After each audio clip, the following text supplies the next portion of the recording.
Our Campaign Around Gettysburg. By John Lockwood. Preface.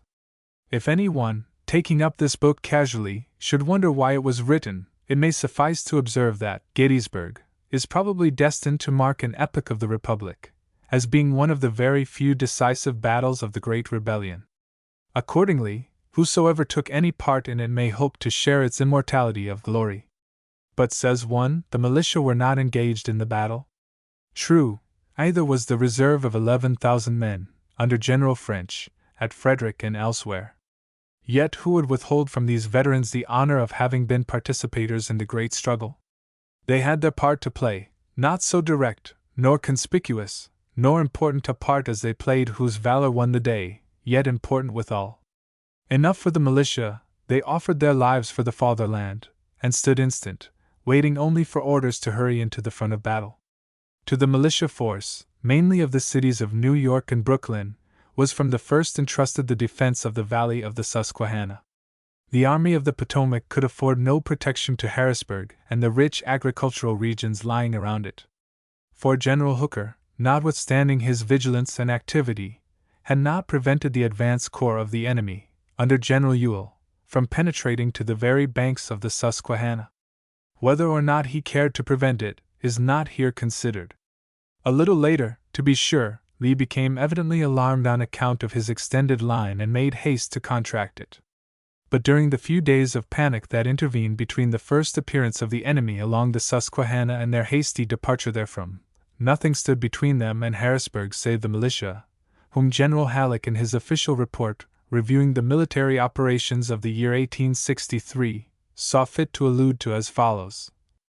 Lee's army was supposed to be advancing against Harrisburg, which was garrisoned by state militia, upon which little or no reliance could be placed. York had fallen, and notwithstanding the mayor of that city, be his name forever buried in oblivion, went out to meet the enemy hoping doubtless to secure his favor by craven submission. A heavy ransom had been exacted for its exemption from pillage.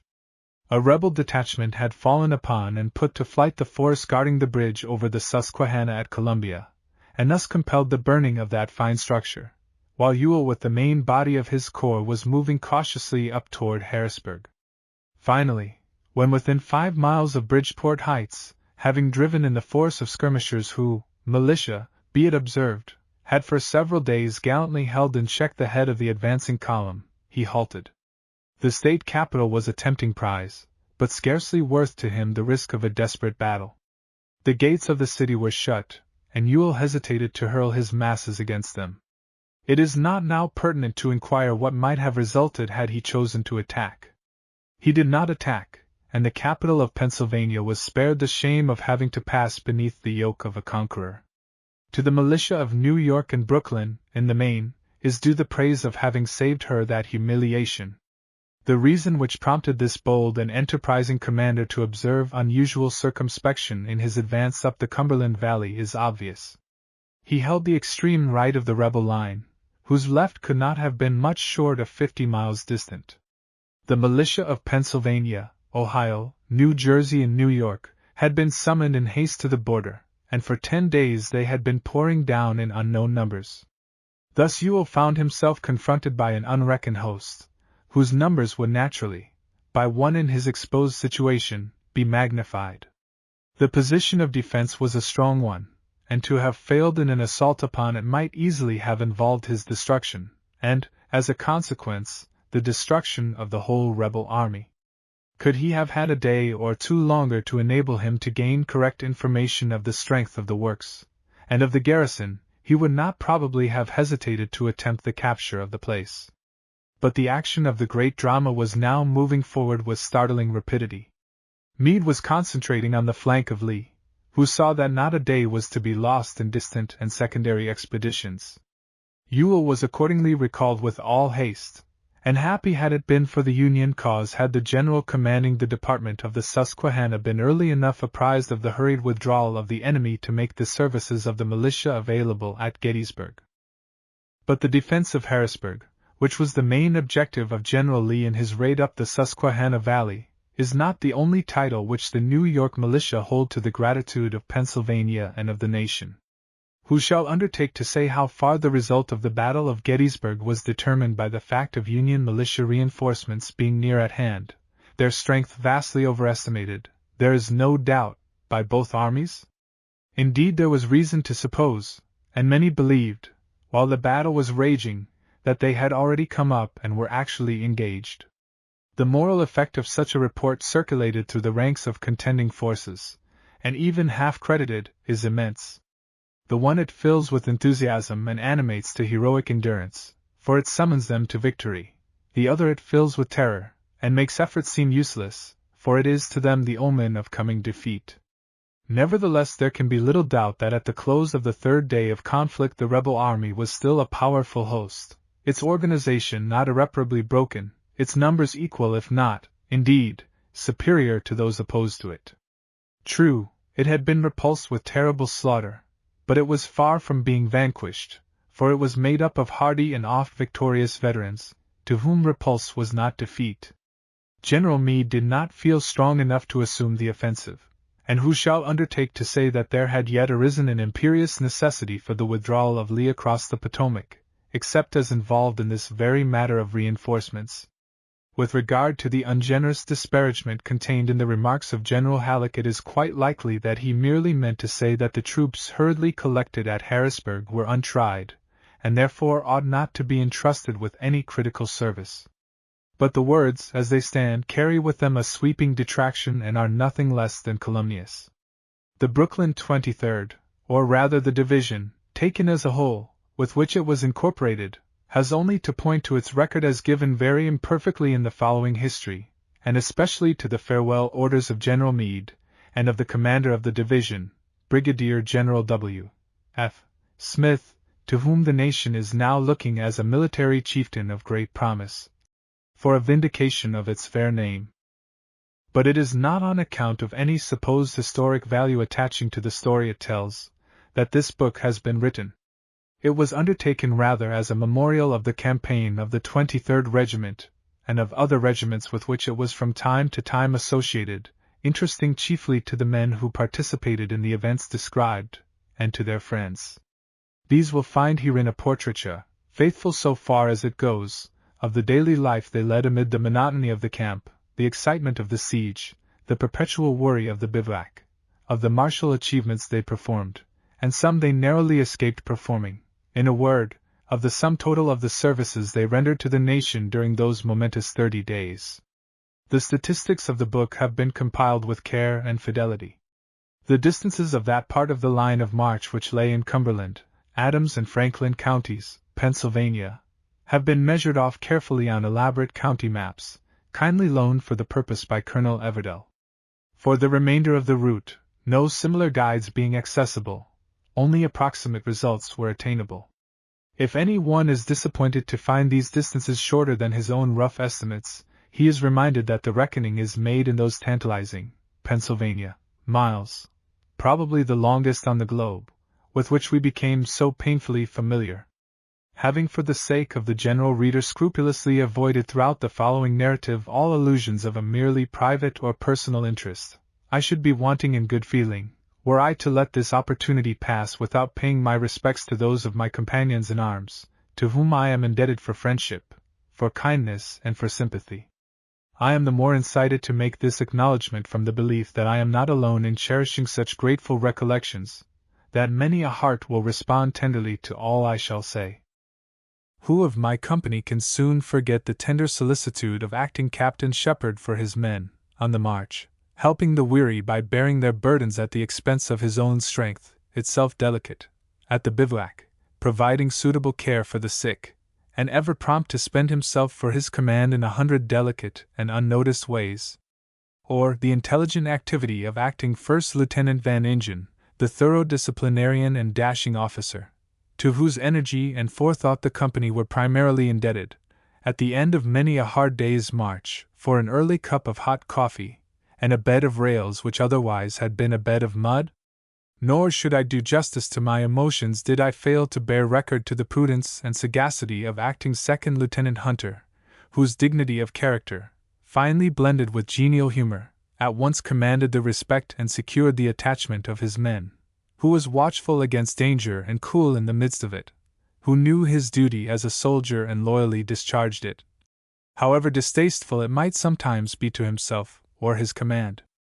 Nor can I forget the genial and capable Sergeant Major Ogden, as ready to surrender his horse to a footsore soldier as to cheer the drooping spirits of his company by his patriotic and exuberant singing while marching along. Dr. Bennett, the amiable and popular assistant surgeon.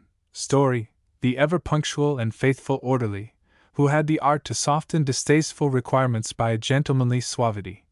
Sergeant Blossom, self-respecting and respected, perpetually finding something to do to render the general hardships more endurable, and going about it with so little ostentation that it too often passed unappreciated. Hazard, genial, impulsive, generous. Howland, who, on the march, bore the heaviest burden with the least murmuring, and with exemplary fidelity was ever to be found in his place as the guide of the company, plodding along unfalteringly. Corporal Hurlbut, snatching from an exhausted comrade the musket which was dragging him down, to bear it upon his own weary shoulders. Thornton, whose common sense and merry wit and kindly disposition gave him an entrance to every heart. Allen, modest, amiable, faithful in duty. Deland, with a heart big enough to contain the regiment. Van Ingen, tender of sympathies as a girl, and strong in every manly virtue, now greeting with kindly recognition some neglected and unnoticed soldier, now helping another to bear his burden, though struggling wearily under his own.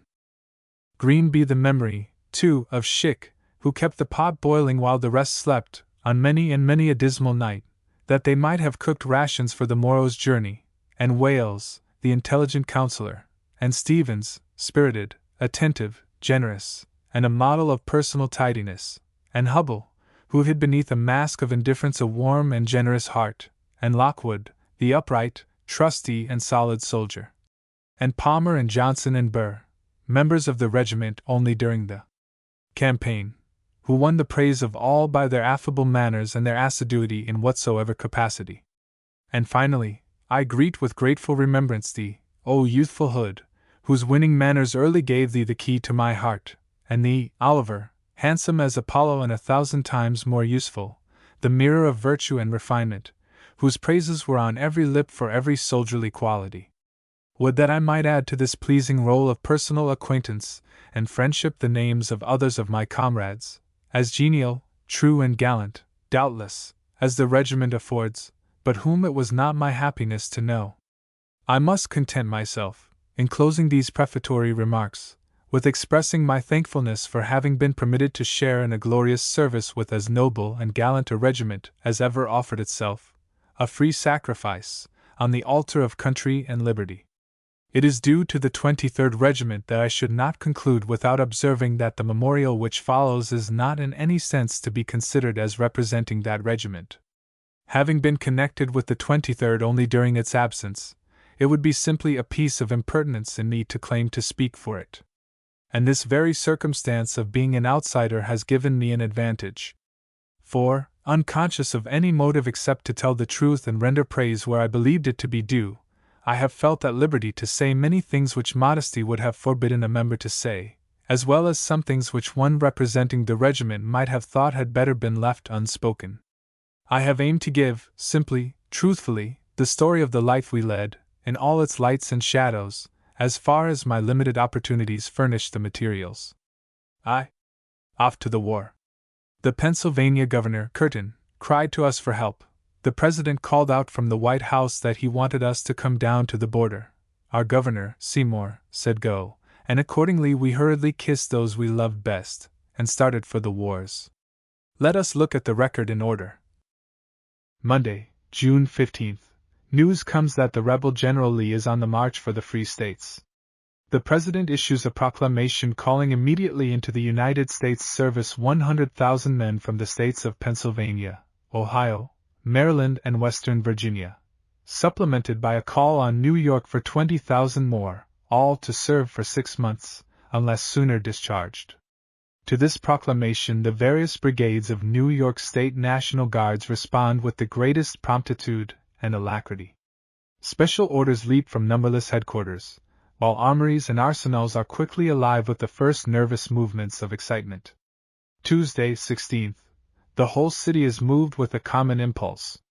The rebel invasion, the startling call of the President, the alarming cry of Governor Curtin on New York for instant help, the energetic action of our state authorities, the thrice-tried patriotism of Massachusetts, reported as springing again to the rescue of government with all her available militia force.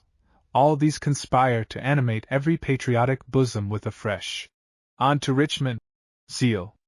Militia men lose no time in reporting for duty, and volunteers bustle about to secure places in the ranks of their favorite regiments. A dozen regiments are under marching orders. A good deal of excitement and chagrin is caused by the rumored passage of the famous Massachusetts Sixth through the city, bound for the seat of war, beating New York a second time. The rumor proves to be unfounded. Orders are issued by Brigadier General Jesse C.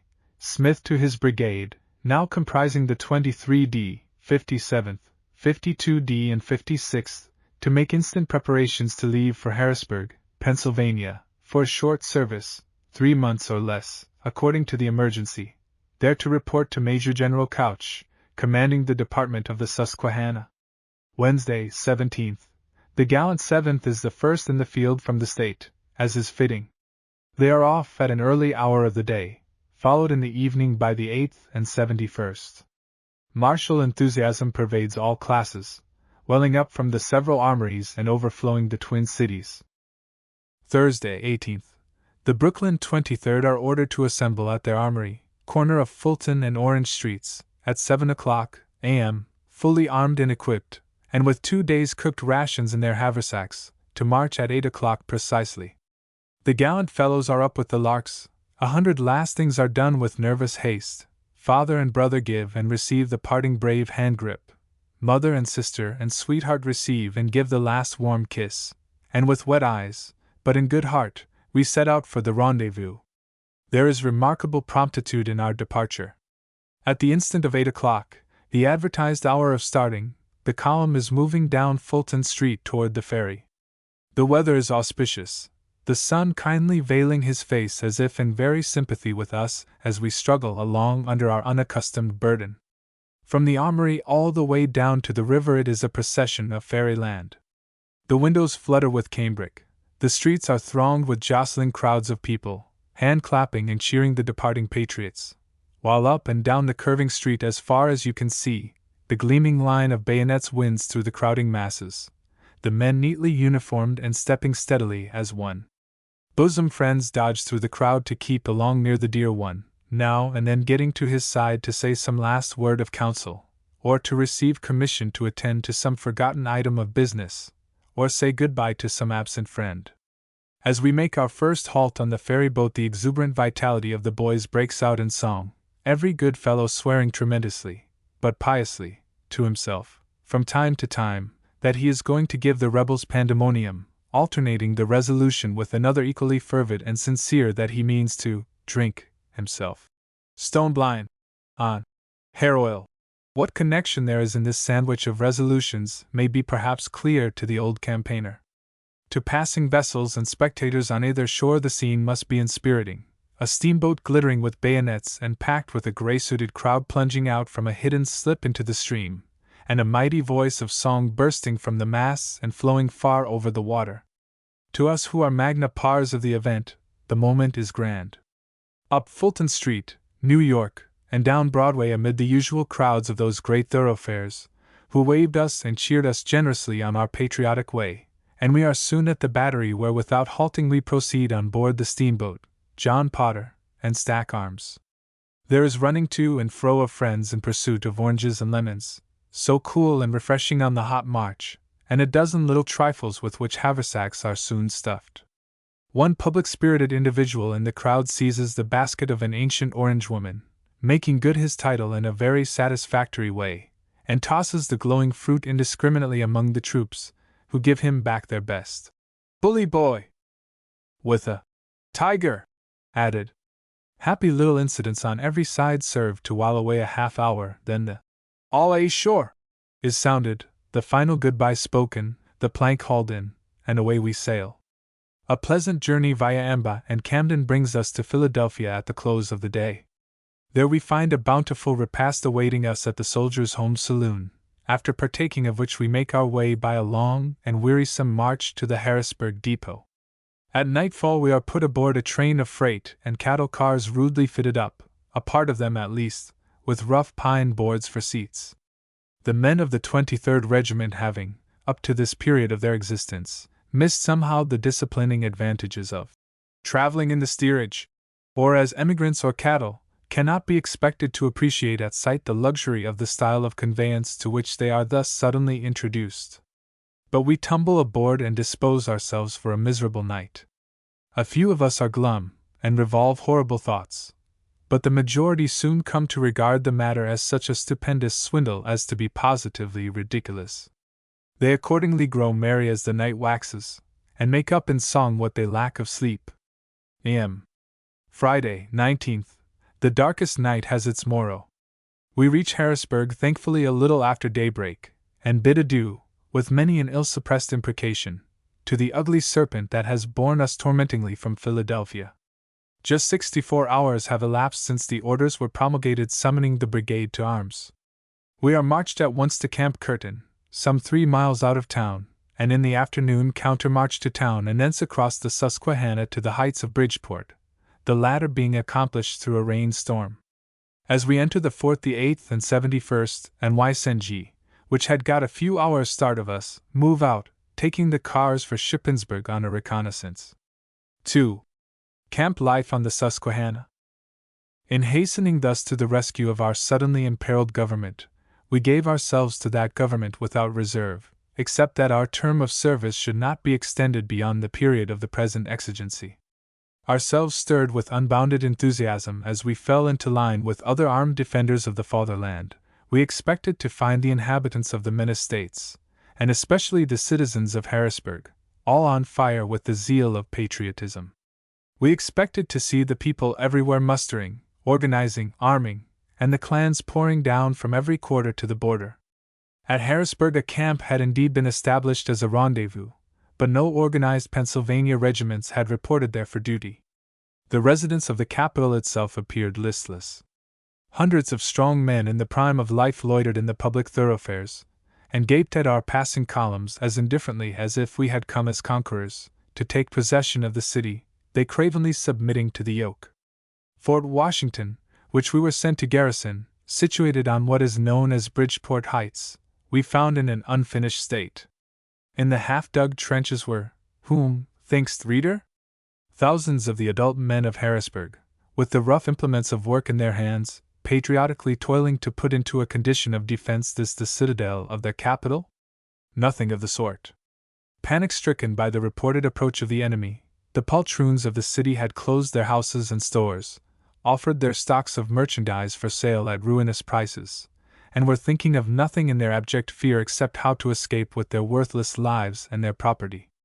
In vain their patriotic governor, and the commander of the department of the Susquehanna, his military headquarters established there, sought to rally them to the defense of their capital. Hired laboring men were all we saw in the trenches. What a contrast to this the conduct of the Pittsburghers presents. They too had a city to defend, the city of their homes. The enemy threatened it, and they meant to defend it. Their shops were closed, their furnace and foundry fires, which like those watched by the Vestals had been burning from time immemorial, were put out, and the people poured from the city and covered the neighboring hills, armed with pick and shovel. 14,000 at work today on the defenses, says the Pittsburgh Gazette of the June 18th. Such a people stood in no need of bayonets from a neighboring state to protect them, while the apathy of the Harrisburg Hers only invited the inroads of an enterprising enemy. And so the 23rd was ordered into the trenches. This was so novel an experience to the men that they took to it pleasantly, and for 2 days did their work with a will. It must have been amusing, however, to an onlooker of muscle, in whose hands the pick or spade is a toy, to watch with what a brave vigor hands and used to toil seized and wielded the implements of the earth heaver, and how after a dozen or two of strokes and the sweat began to drop, the blows of the pick grew daintier, and the spadefuls tossed aloft gradually and not slowly became spoonfuls rather. But we rallied one another and dashed the sweat away, and again the picks clove the stony masses damagingly, and the shovels rang, and the parapets grew with visible growth. Gangs of men relieved each other at short intervals, and in this way we digged through Saturday and Sunday. On our arrival at the fort we found tents pitched ready to receive us, just vacated by the New York 8th and 71st, before alluded to. But we were ordered to shift camp a day or two afterward and accordingly had the work of camp making to do over. The site selected was a rather steep hillside, where the pitching of tents involves a good deal of digging. First, you must level off a rectangular plot some 6 feet by 7 as a foundation for your structure. This description refers to the tent, ours being of that pattern. Then you must set your tent poles in such positions as that the tent, when pitched, shall preserve nicely the rectilinearity of the street and its own equipoise. After that the canvas is stretched into proper position by means of pegs driven firmly into the ground on every side. Then follows carpentry work. 3 or 4 joists, if you can procure them, are laid flat on the ground and half embedded in the soft earth, and across these is fitted a board flooring. A pole is next adjusted close under the ridgepole of the tent to accommodate a variety of furniture, whose shape or appendages suggest such disposition. And finally, a rack or framework is set up next the rear wall of the tent, for the support of the muskets of the mess. Thus furnished, a tent has all the essential parts which belong to it in a well-ordered camp, according to the domiciliary fashions prevailing in the 23rd Regiment. But beside these there are certain other constructions that seem to spring with the ease and grace of spontaneity from the hands of an ingenious and experienced contriver of a tent home, if so sacred a word may be used in so profane a connection. Not a little ingenuity is called into play in disposing advantageously about the tent the necessary personal paraphernalia of the soldier, not to mention the dozen little conveniences that incommode everybody, but which, nevertheless, silently accumulate by virtue of the volunteer's perpetual outreach after the shadow of his accustomed home comforts. Room must be found for 4 to 6 muskets, according to the number of the mess, and as many knapsacks, haversacks, belts, blankets, rubber cloths, canteens, sets of dishes, boots or shoes, and a box to hold blacking and brushes, soap, candles, etc. Beside these, there is apt to be, unless the mess pass, as they ought to do, a prohibitory law on the subject, an assortment of towels, handkerchiefs, stockings, and other articles of apparel which the owners thereof have lately washed, or have gone through the motions of washing, and have hung up overhead to dry, where they are forever flapping in your face when you stand upright in the tent. The blankets and knapsacks are at night used to eke out the appointments for sleep, the first to soften the floor to the bones of the sleepers, the second to serve for pillows. These, especially the former, are looked upon by the genuine soldier as effeminate, while the greenhorn bitterly complains of them as a very satire on helps to sleep. There are nooks in a tent, as there are in every builded house, that seem to be just the places for some little oddities of contrivance or other. But there is one appendage in particular which is quite apt to possess the mind of the greenhorn. He is early disgusted with the dirty, groveling life of your easy-going, shiftless, contented old campaigner, and inwardly resolves to adopt a genteeler regimen. So he builds him a cellar for the cool deposit of wines, butter, milk, eggs, and whatever other delicacy his dainty stomach may require. In the tent flooring he cuts a trap door admitting to the sacred enclosure. You are reclining perhaps in your domicile opposite, dreamily coloring your meerschaum, and watching Mr. Greenhorn. As his work develops itself to your comprehension you wrinkle your face with mischievous merriment, wondering whether he does not see, as you do, that there is a laugh to come in there by and by. The day passes and time wags merrily on. A day or two afterward, at a certain fall in for rations, you notice in your enterprising neighbor an unusual nervous restlessness and a disposition, now for the first time shown, of winking slyly at you without provocation, and chucking you in the ribs. You know at once that there is something in the wind, and suspect that the aforesaid laugh is to come in pretty soon. Instinctively connecting his conduct with that cellar which so much amused you, you are curious enough to follow up the thread he has unwittingly slipped into your fingers. Accordingly, when he returns to his tent with provender in hand, you watch him closely. He lifts the trap door and draws out a crock of butter, enough to last the mess a fortnight. With this unctuous gold of the dairy he overspreads his tough hardtack and shares his happiness with his messmates. You slyly give the alarm to the street, and in a minute there is poking in at the tent door and overhanging the festive party a struggling crowd of hands, each bearing in its fingers a hardtack, or fragment thereof, clamorous to be buttered. You return to your tent roaring with laughter, and subsequently observe that your dismayed neighbor is spared the trouble of returning the crock to the cellar. The same cruel fate awaits a crock of milk which he was lucky enough to get of the old woman under the hill, but so impolitic as to expose in broad daylight on the company parade. His wine, for it is evident there is something of the sort in reserve, he resolves, so you infer, to manage more astutely.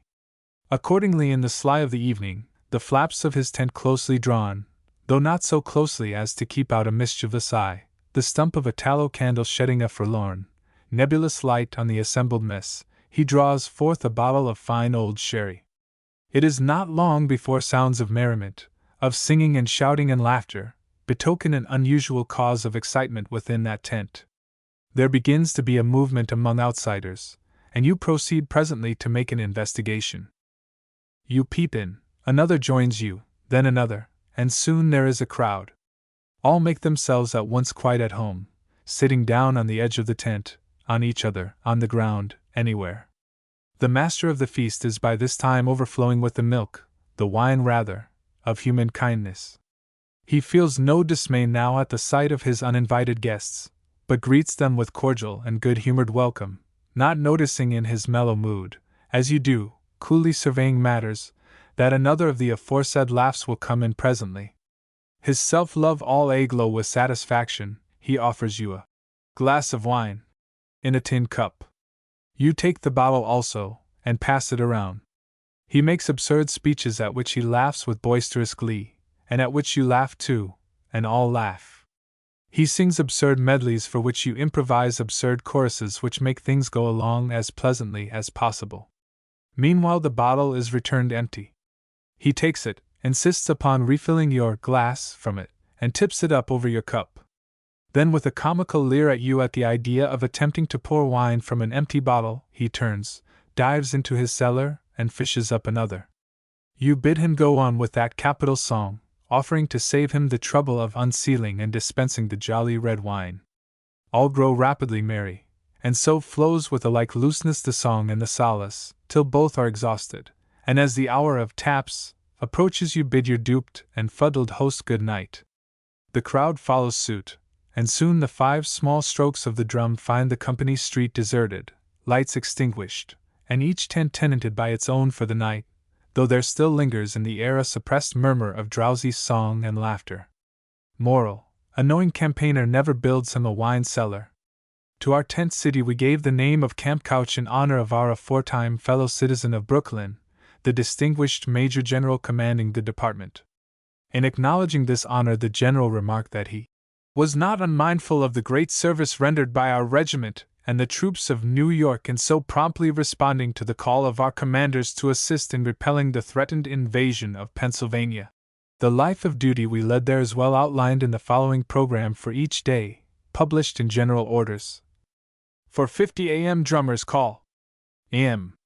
5 o'clock a.m. reveille, when roll will be called by the first sergeant, superintended by a commissioned officer, on the company parade, the troops parading without arms. Captains will report absentees without leave to the commanding officer. A.m. 5:30 a.m. police call, when the quarters will be policed, as also the grounds immediately around them. A.m. 7 o'clock a.m. breakfast call. A.m. 8 o'clock a.m. guard mounting. At this time the police party will parade without arms and police the grounds. A.m. 8:30 a.m. surgeon's call, when the sick will be paraded by the first sergeant and marched to the surgeon's quarters to be examined. A.m. 9 o'clock a.m. drill call, for company drills. A.m. 12:00 m. dinner call. 4 o'clock p.m. drill call. P.m. 5:30 p.m. assembly. P.m. 5:45 p.m. evening parade, when the weather permits, at which time there will be by company an inspection of arms, cartridge boxes, and cap pouches. Retreat will beat off at every parade, and orders will be published. P.M. 9 o'clock p.m. Tattoo, roll call without arms, any special instructions to troops published. P.M. 9:30 p.m. Taps, when all lights will be put out in quarters except the guard house, the quarters of the officer of the day and headquarters. P.M. When the long roll beats, every one will repair without delay, armed and equipped, to his company parade ground. All firing except by sentinels and enforcing orders and giving alarms is strictly prohibited. All loaded muskets will be kept at half-cock and great care taken in disposing of them and handling them. No troops will carry arms with fixed bayonets either in or out of quarters. Our stay at Bridgeport Heights was so brief that the daily recurring camp duties had not time to crystallize into wearisome routine. Each day was enlivened by some novelty or amusing incident or other, which served alike to break the monotony of our work and to hurry forward the hours with pleasing animation. Besides, the spot itself was pretty, and the views from it as beautiful as woods and water and mountains and far-spread blooming valleys could well conspire to produce. Toward the river the hill descends by a double slope, the upper gentle, the lower abrupt. The camp was spread upon the former, the company streets looking off toward Harrisburg and terminating at the brow of the bluff. The latter was covered with timber, but so thinly toward the top as not to intercept the view. Looking down from the crest of this bluff, the eyes rest upon a ribbon of land 100 feet below, dotted over with small white houses and little plots of garden, and divided lengthwise by a country road. Beyond is the river, in the midst of which lie 4 or 5 wooded islands. One of these stretches up and down for a mile or more, and is made picturesque by cultivated fields and a farmhouse nestled among trees. The river is moreover broken in the present stage of the water by innumerable shallows where tall grass grows. These green islets appear to be meccas to the neighborhood cows, for you may see them daily in solemn file making pilgrimage thither by the fords.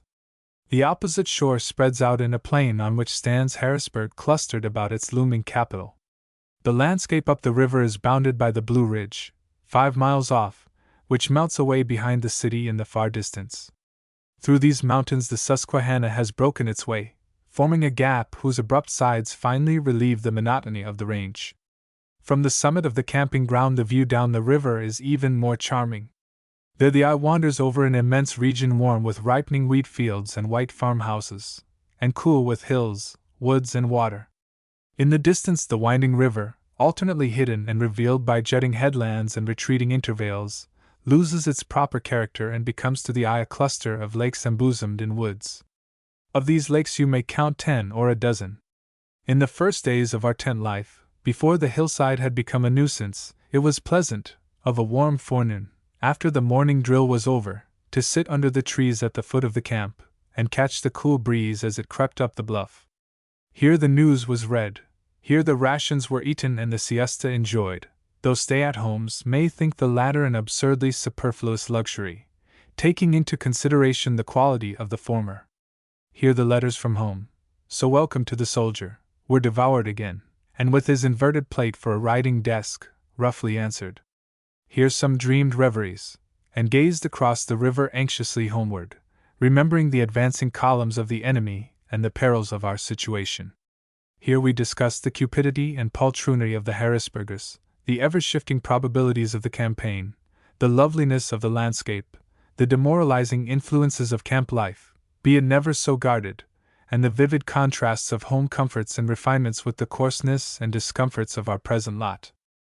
It would be pleasant to rehearse the many scenes and events which filled up our days in camp, the duties of the guard, alternately roasted under the glaring sun of the parapet, and suffocated in the crowded guard tent, the varied employments of the police, the scavengers and involuntary retainers of the day, now scrambling in irregular file down the bluff carrying pails and canteens for water, now bearing from the commissariat huge armfuls of bread, or boxes of hard tack, or quarters of fresh beef, or sides of less appetizing bacon, now putting things to rights in the street of the company, and called on all day long for multitudinous odd little jobs, the foraging parties dragnetting the country round for sheep, poultry, eggs, milk, and the like, and this not to the owner's loss be it remembered, the morning wash in the Susquehanna, the evening swim, the drills and dress parades, the half-holiday in Harrisburg, whose baths and restaurants and shops, whose fair ladies, where there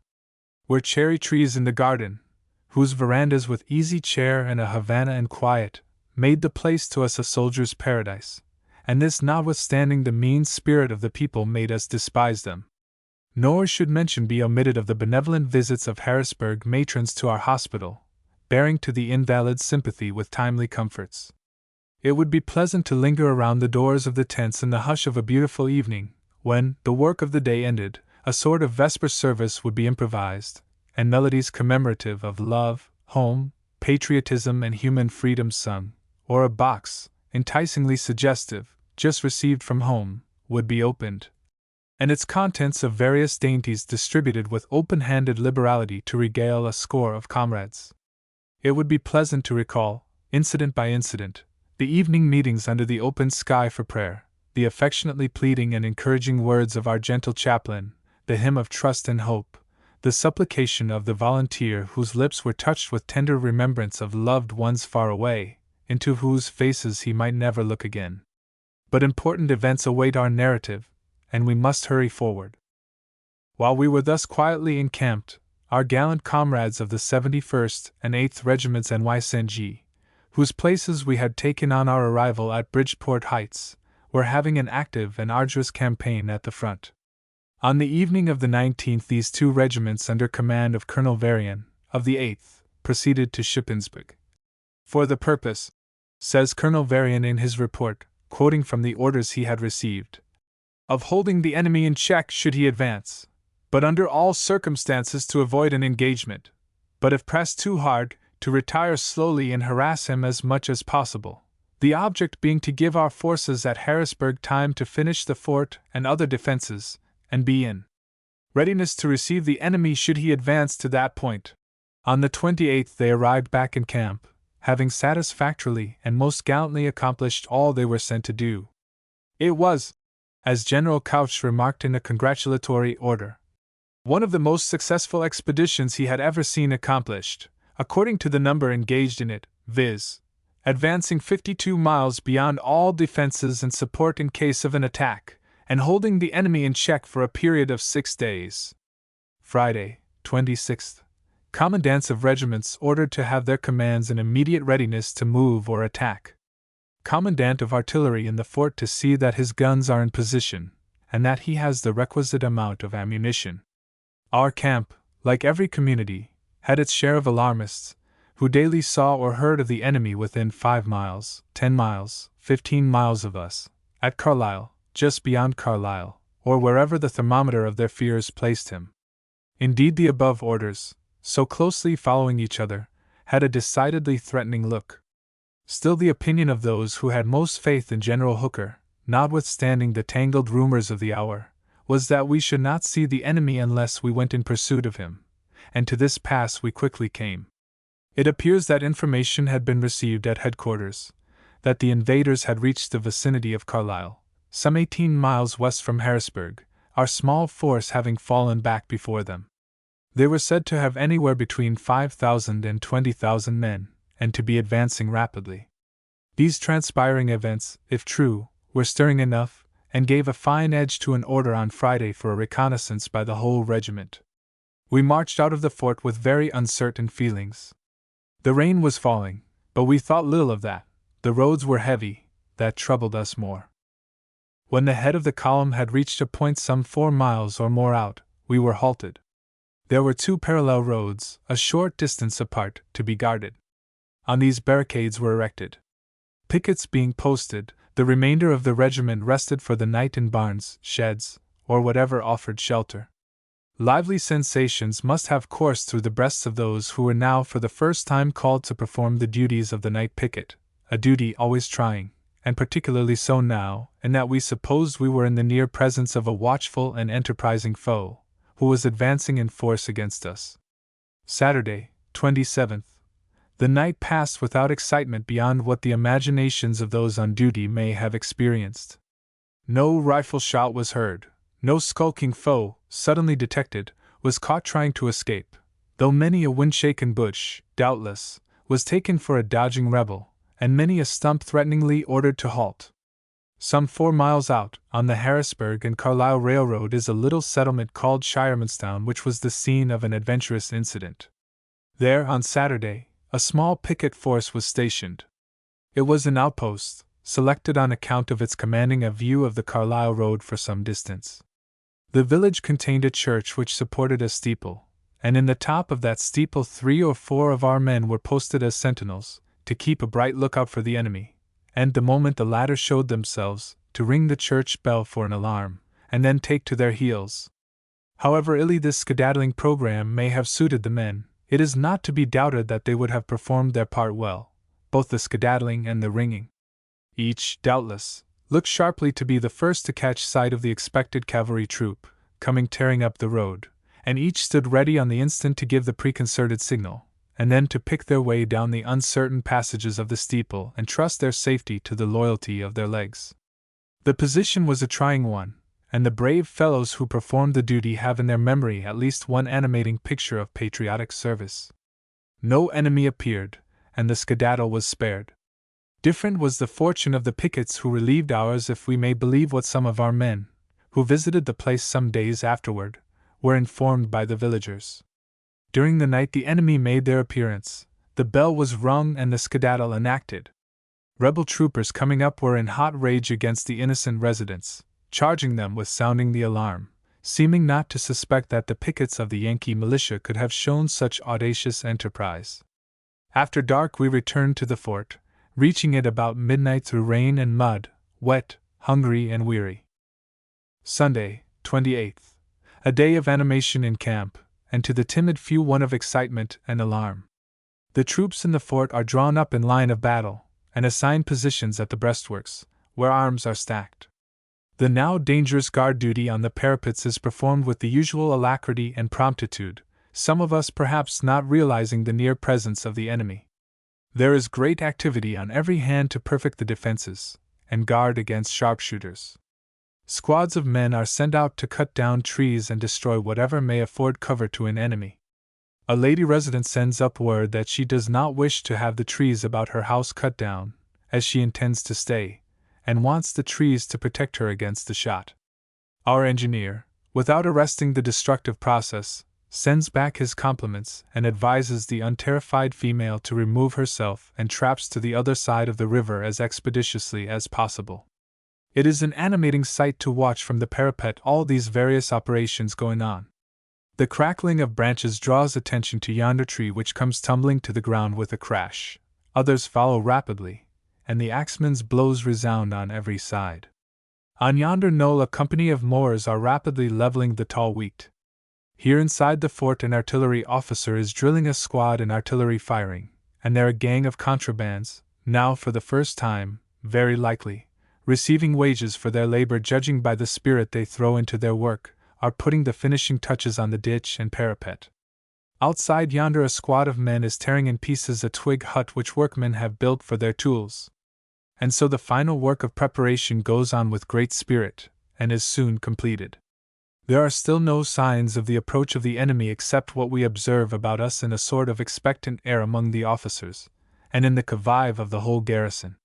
The skirmishers have all been driven in, however, and we are liable at any moment to be startled by the roar of the enemy's artillery, opening an assault. While affairs were thus culminating in the fort, an exciting spectacle was presented outside. For several days previously we had seen, whenever we went down to the riverside to bathe, or to draw water from the well, a stream of people with farm and household properties, coming in by the Carlisle and river roads, and pouring across the long bridge into Harrisburg. By day or night this living stream seemed never to cease. Men, women and children, white and black, some in carriages, some in wagons, some on horseback, some on foot, hurried along. Their horses and cattle they drove before them.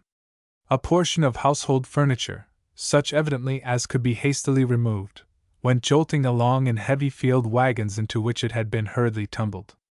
Loads of hay and grain, of store goods, and of whatever property of house or field was thought to be in danger of appropriation or destruction by the rebels was taken with them. Some had come from beyond Mason and Dixon's line, as was evident from the color and style of their servants. Of the unmistakable genus, contraband, There was a large assortment also. They came along in straggling companies, their personal goods and small stock of cabin wares usually tied up in bundles and slung upon a stick across the shoulder.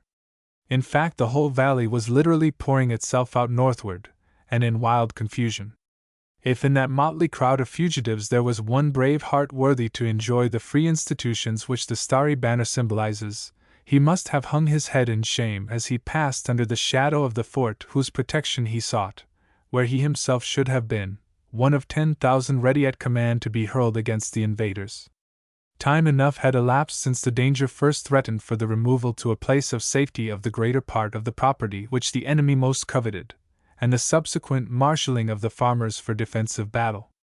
But relying on the hope of the enemy being turned back before he could reach them, they had consulted only the interests of the harvest, and had gone on, gathering into barns. Those were trying days, it is true, and much sympathy ought to be felt for the citizen taken thus at disadvantage. But the cry of alarm had been raised, the governor had summoned the people to arms, the central government seemed helpless to defend Harrisburg except as it was defended indirectly by the Army of the Potomac, then covering Washington, and the only certain reliance for the safety of the valley was the hastily raised militia, chiefly from a neighboring state. During that never-to-be-forgotten Sabbath day, so strangely kept, there was no flurry among the garrison, judging by the men of the 23rd, nor any fear shown at any time among those upon whose courage the fate of Harrisburg seemed likely to rest. While in that threatened city the chief authorities were staggering under the Herculean work of organizing an unwilling or at least an indifferent people into a disciplined force capable of resistance, and of infusing into them somewhat of the patriotic zeal which shone so brightly in the conduct of their fellow citizens of Pittsburgh, while in that city there was feverish alarm on every hand, and families were ignominiously flying with their household goods, crowding the railway trains and the common highways in their eagerness to escape, while the state officers were sending off to Philadelphia the archives of the capital, and were themselves hastening or preparing to remove to the metropolis, which was to be the provisional capital on the fall of Harrisburg. While there existed on the opposite side of the Susquehanna these symptoms of alarm, there prevailed among our untried but trusted men, coupled with animated speculations concerning the enemy, the calmness of a summer evening. And this when it was evident to most that there was an enemy just outside our ramparts whose strength was supposed to be many times our own, and whose valor was renowned, waiting for the signal to be launched against us. There may have been among the general officers of the militia a feeling of anxiety. Indeed, it would be strange were it otherwise. But this anxiety was doubtless due to the novelty of their position, together with their sense of the solemn responsibility which a commander bears in the hour of battle, a sense undulled in them by familiarity with scenes of carnage. But among the men there was the repose of confidence and courage. Whether hastily called to the breastworks and formed into line, expecting, it may be, to see the enemy drawn up on the distant hills, or dismissed with orders not to leave our company parade, and to lose not an instant in falling in, at the first tap of the assembly, as the signal for regimental muster is called, or at the more ominous and alarming sound of the long roll, whether retiring to our tents for the night, ordered to sleep on our arms, or awakened suddenly by the sharp halt! Who goes there? Of the passing sentinel, there seemed to cover the camp of the 23rd, and the same was probably true of every other camp in that menaced stronghold, a mantle of repose such as they feel who fear no evil. Nevertheless, had an assault been made with one half the force, say, which carried the works of Winchester a few weeks previously, and with the same impetuous valor, there can hardly be two opinions as to the result. We should have resisted bravely and hurled back the enemy, green though we were, but a resolute persistence of assault by so superior a force would have compelled us to fly. For though our position was naturally strong, its defenses appeared to the uninitiated to be wretchedly inadequate. The number of mounted pieces was only 13, nearly all of which were 3-inch rifles, carrying about a 10-pound bolt, manned, in part at least, by a militia company, tyros in the service of that arm, though as brave, patriotic and intelligent a set of men as the militia call had summoned to the field. Of the infantry only 3 or 4 regiments had been under fire, and these only in light skirmishes. Besides, the construction of the defensive works appeared to some of the unprofessional of us to be extremely faulty. The soil of the place is a slaty clay known geologically as shale. This being thrown up to form a breastwork constituted, as was thought by some of those whose duty it was to be to stand behind it and deliver their fire when the order came, a source of greater danger to them than rebel shot or shell. A ball striking the parapet near the top would have scattered a shower of stones into the faces of the men standing behind it, thus acting with almost as fatal effect as a shell bursting in the very midst of them. But it is to be presumed the fortifications were constructed on scientific principles by men specially trained for this business. At any rate, we were fortunately spared the experimental test of the theory. Peculiarly impressive were the religious meetings we held, one in the forenoon and one at dusk, at which brave resolutions were reaffirmed with mutual plight, while the dear ones at home were remembered tearfully, and commended tenderly and trustingly to the Father's care. And it is pleasant to remember how, when the critical hour seemed to be at hand, our femininely sympathetic chaplain passed along the lines with a beaming countenance, bidding us rely on strength from above, and commending us with words of Christian cheer to the divine protection. Our greatest distress on that memorable Sabbath day was on account of our friends at home, stricken with fearful solicitude by reason of the dangers that impended over us, even tormented with skeleton rumors, as we learned, of the enemy having engaged us, of our being cut to pieces, of crowds of wounded and dying troops being brought into Harrisburg from across the river. These lying reports we could not correct, since telegraphic and all other communication between camp and Harrisburg was at that time interdicted.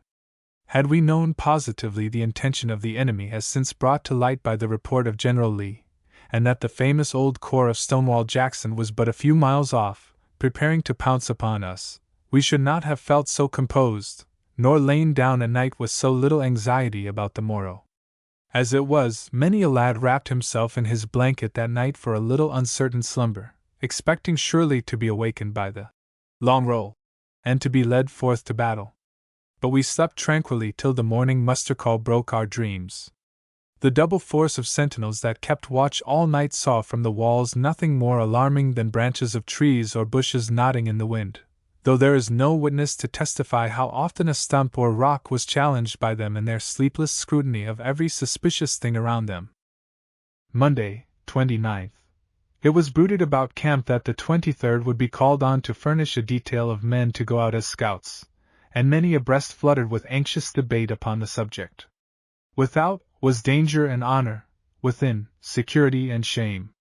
Who had the courage to go out to the very advance, taking his life in his hand, with no more than musket range between himself and the enemy? We had already been drawn up in line of battle, solemnly awaiting the enemy who was expected to open fire on us at any moment, and there had been no flinching. But then we had the moral support of numbers to keep up our courage. The whole regiment stood shoulder to shoulder, and each man felt the safer for having his comrades all about him. But to go out from the presence of these comrades, to march out of the carefully guarded fort, where all were friends and defenders together, into the open country which the imagination filled with enemies, to take position alone in some distant covert perhaps, warily lying in wait like a wild Indian for the equally wary foe, when the pushing aside of a twig or the crumpling of leaves beneath the feet might betray you to your instant death, and so to watch for hours together whether by day or by night, in storm or in shine, this was something to try of what stuff we were made. We were ordered up in line early in the day, and a call made for volunteers. Instantly 5 times the number needed stepped forward eager competitors for the post of danger. The squad was at once formed, and in company with similar detachments from the 8th and 56th NYSNG, marched out of the fort amid a tempest of cheers. When we saw that our brave comrades were really gone, we turned back with heavy hearts, for it seemed to our imaginations that as their object was to spy out the enemy, they would not fail to find him, and that then there would be unavoidably an action, which meant death to some. We conjectured sadly which one of these brave fellows it might be upon whose living face we had looked for the last time, who, the first of us all, should have bound about his brows the laurel wreath of glory. At nightfall the 71st returned to the fort from the front. Tuesday, 30th. During the forenoon did little else than hold ourselves in readiness, keeping a bright lookout for the enemy, till at length we began to think, many of us with a speck of disappointment mingled with a sort of settled indifference, that we should lose the chance of giving him a taste of our quality. After noon we were ordered to shift camp. This augured serious work, inasmuch as the object of the movement was to contract the camp limits, and thus make room for more troops within the fort. After the order was issued directing us to prepare for removal, it was curious to note what a change a few minutes produced in the appearance of the company streets. The first step was to clear tents. Before each door arms were stacked, and on a blanket spread on the ground were rapidly piled knapsacks, haversacks, blankets, boots and shoes, tinware, rough boxes, shelving, and an indescribable variety of loose matter, altogether an astonishing mass of tent furniture, considering that these canvas houses, some 5 feet by 6 in dimensions, accommodated, if so satirical a remark be allowed in sober history, 4 to 6 persons besides, according to luck and court favor. Next followed the order to strike tents. In a twinkling the white walls collapsed, and the sun glared down upon a field flat and waste. Each mess, directly on having their new site assigned them, went to work like beavers to rehabilitate their domiciles, but it was dark before the new village was fairly settled. There remained, besides, for the morrow many supplementary items of work, among which was the building of company kitchens. Where the ground is level no preparation of it is needed for this purpose, but on a steep slope a good deal of digging is necessary. Indeed, where there is any considerable slope whatever, it is better to level the ground. Labor in constructions for the benefit of your culinary corps is most judiciously invested.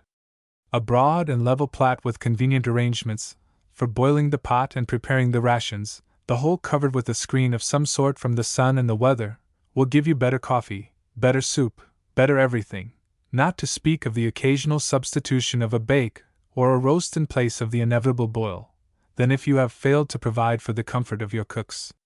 All this can be done easily where there are so many interested hands to help. An enterprising head to manage and direct operations is the common want. Possessing that, a company is pretty sure to have a successful culinary department, and just this makes all the difference between excellent and execrable rations. The commissary supplies of the army, judging by the experience of the 23rd, are abundant and good, better, it is believed, than the average fare of American farmers, except in the matter of fresh vegetables, but bad cooking spoils the best rations. To construct a plat on a steep slope for the kitchen, lay out a square of liberal dimensions, 8 feet on a side should be a minimum perhaps.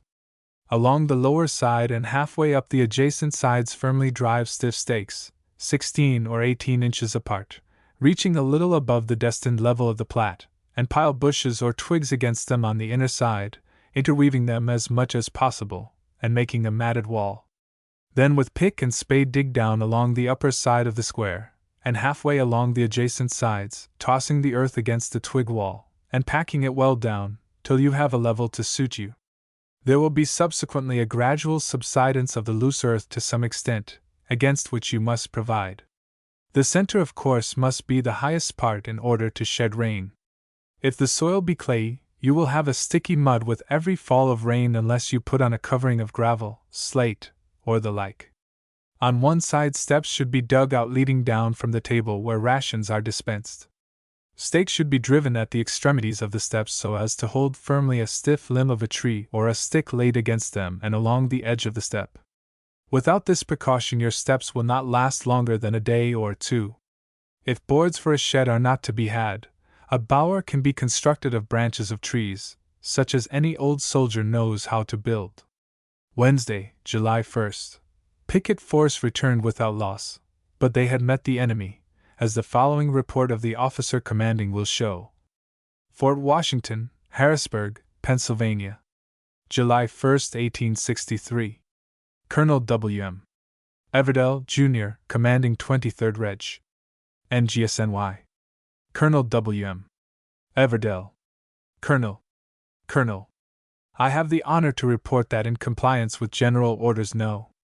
of June 29th, from Gen. Knipe, commanding 2nd Brigade of 1st Division of the Army of the Department of the Susquehanna, I assumed command of a detachment composed of 3 companies, viz., 1 from the 8th, 1 from the 23rd, and 1 from the 56th Regiments of the NGSNY, in all about 150 men, for picket duty at Oyster Point Station, this being the advance post, and about 3 miles to the front and west of Harrisburg. Before arriving at the front, I heard heavy cannonading at intervals of from 5 to 10 minutes. Fearing a sudden attack, and not knowing the strength or intention of the enemy, I hastened without loss of time to establish my pickets, detaching for that purpose a portion of Company 8th Regiment, commencing from the Carlisle Turnpike in a direction due north across the fields and beyond the railroad, and establishing in a like manner a portion of the 23rd Regiment from the Carlisle Road due south, under command of Lieutenant of Company 23rd, thus guarding the main roads and entrances to the city of Harrisburg. While thus engaged in throwing out my sentries, the firing from the enemy increased, and became more rapid, evidently with the intention of shelling us from our position.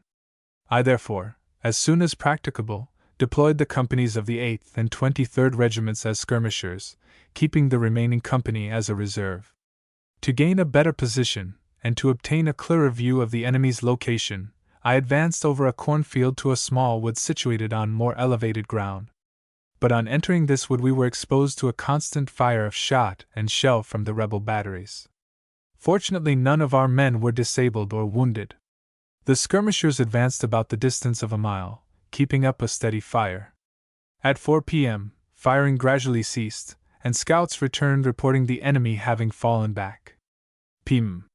Late in the evening I was informed that small groups of rebels had been seen in the immediate vicinity, and to guard as much as possible against being surprised, I sent out a squad of the reserves of the 56th Regiment as vedettes, doubled the guards, and carefully reconnoitered to the front, and north and south of the Carlisle and Chambersburg Road, but failed to discover any enemy in our vicinity.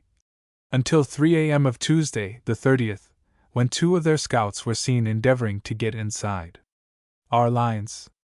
Our pickets fired upon them and wounded one through the knee, and took him prisoner. The other escaped. The prisoner stated that he and his companion belonged to General Jenkins' brigade of Virginia troops, and that they were bearers of dispatches to that rebel general. At 9 a.m., I received a communication from Gen. Knight ordering me to return with my command to Fort Washington. A.M. I cannot speak in too high praise of both officers and men for their willingness and alacrity to execute every order issued, for their watchfulness and vigilance, and for their determination displayed while momentarily expecting to be attacked by the enemy. Yours respectfully, John A. Elwell Lt. Col., 23rd Reg. NGSNY Com Detachment. John A. Elwell. 3. Forward. We had just got settled in our new quarters when, on the afternoon of Wednesday, 1st of July, came marching orders. The enemy was retiring, and we were to give chase. We were ordered to provide ourselves with 2 days' cooked rations and to move completely equipped, with packed knapsacks, blankets, and all the paraphernalia of a marching column. This included a square of canvas, 2 of which, buttoned together, constitutes what is called a shelter tent, for the accommodation of 2 men. This pointed plainly enough to a vigorous campaign, and every man was pleased with the prospect. It was toward evening when we left the fort, taking the Carlisle Road. Though the day was warm, we kept up a brave spirit for some 2 or 3 miles, singing and shouting, stimulated by the exciting expectation of meeting the enemy face to face, and animated by the beauty of the country through which we were passing. But after an hour or so our heavy burdens, the still hot sun, and the roughly macadamized road began to tell on us. Some, becoming exhausted, were relieved of a part of their load by officers, or by comrades who were stronger. Field and staff officers in several instances gave up their horses to the o'er-wearied ones, while other riders piled up knapsacks and blankets before them and behind them till they were almost sandwiched out of sight. One fellow was noticed who had been so lucky as to pick up a small handcart on which he had packed his luggage, and had induced, by means of an emollient of greenbacks, a small boy to drag it along. In such ways as this, and by rendering each one to his neighbor a little timely help now and then, we managed to reach Trindle Spring Creek, a small stream which crosses the road about 7 miles out from Fort Washington, though when we think of the weight we bore, of the warm afternoon, and of our being totally unused to such hardships, it is a little remarkable that we got through so well. The following tabular statement exhibits the actual avoirdupois weight of our equipments, a fair average being taken, some being more and some less than the estimate. Musket 10. 8. Belt, etc. 1. 10. 40 rounds ball cartridges. 3. 6. Knapsack packed. 9. 0. Haversack, containing 2 days' rations, with a few trifling extras. 2. 0. Woolen blanket. 5. 8. Rubber blanket. 2. 8. Canteen, half filled. 2. 8. Overcoat. 5. 0. A half shelter tent. 2. 0. This is about the weight of a healthy boy, 8 years old. Some carried even more than this, viz. An extra pair of heavy government shoes, together with an assortment of tins, such as cup, plate, teapot, etc. We were halted in a clover field a little after 10 o'clock. The night was dark, the sky being overcast, and here we had our first bivouac.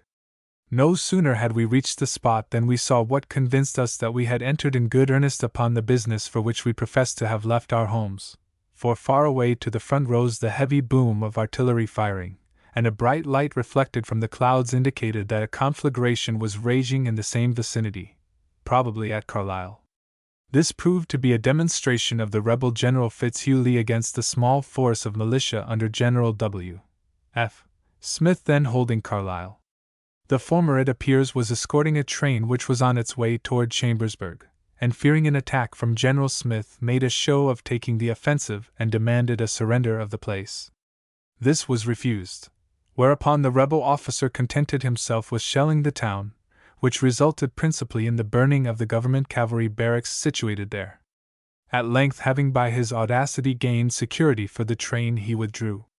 In recognition of the service rendered to Carlisle by General Smith on this occasion of alarm, some ladies of the place have since presented to him the compliment of a silver urn, the only instance, by the way, which the citizens or government of Pennsylvania is known to have furnished of their appreciation of the service they received at the hands of the New York militia. On coming to a halt in the field of our bivouac, our officers were considerate enough to spend but little time in getting us into line and stacking arms. Straps were unbuckled and luggage tumbled, a dead weight, to the ground in less time than it takes to tell it. We spread our rubber blankets upon the wet grass, and drawing on our overcoats dropped down to rest, each man behind his musket. Some of the less weary went in search of water to drink, and some had the wisdom to bathe their hot, overworked feet in the neighboring brook. It was a new experience to most of us, this lying down with the clouds for our coverlid, and serenaded with the music of distant battle. Though we did not wrap ourselves up sentimentally in the dear old flag, it seemed as if the god of battles looked down from on high upon our shelterless condition, and folded us in his own more glorious banner of clouds. If our anxious mothers could have seen us at that moment lying down to sleep without protection from the night air, and the rain which threatened, they would have most piteously bewailed our lot.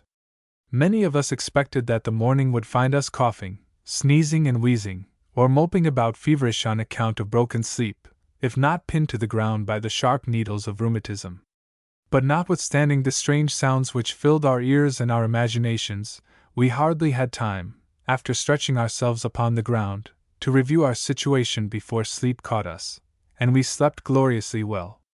Not a man of us, it is probable, who made a prudent use of blanket and overcoat, but rose next morning refreshed. Now that the stirring events of those days are history, it may be interesting to notice, as we go along the rapid evolution of the drama of Gettysburg, which we, so lately menaced in our stronghold at Fort Washington, little dreamed was being consummated with such tremendous suddenness. It was so lately as the Sunday just past that we were kept under arms all day expecting an assault from Ewell, who was known to be threatening Harrisburg with the greatest part of his corps. On Monday the reconnaissance had developed the presence of the enemy still investing our position. But on the night of Monday, 29th, Lee first learned with surprise of the dangerous proximity of Gen Hooker, threatening his communications, and resolved to concentrate his now somewhat scattered army eastward of the South Mountains.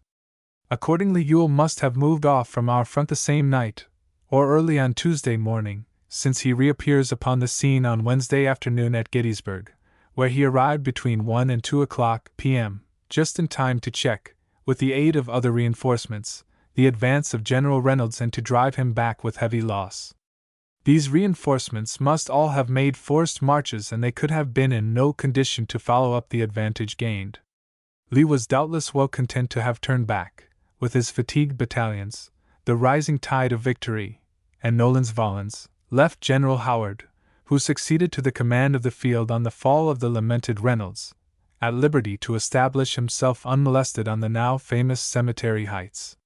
It is interesting and instructive to notice further that this corps of Ewell, whose reported withdrawal from the investment of Fort Washington was apparently the signal for our advance, reached Gettysburg, and was there instrumental in snatching victory from the jaws of defeat, absolutely before our movement began. p.m. Thursday, July 2d. At 3 a.m., we are aroused from sleep by a whispered summons to get ready to move at once without making the least noise. This looks like work. The reflection of the fire in front has disappeared, the cannonading is hushed, and all is still. What does it mean? A report comes flying through the field that the enemy have driven back our advance, and that these are falling back upon our lines. A.m. We waited under arms, looking as we stood there under the starlight drawn up over the whole field, like a spectral host. Was there a rebel ambuscade over yonder in the woods, watching for us to take up our unsuspecting march toward Carlisle in order to swoop down upon us unawares? A cowardly suggestion, but still one which occurred very naturally to raw troops thrust in this way into what, for aught they knew to the contrary, was the very front of danger.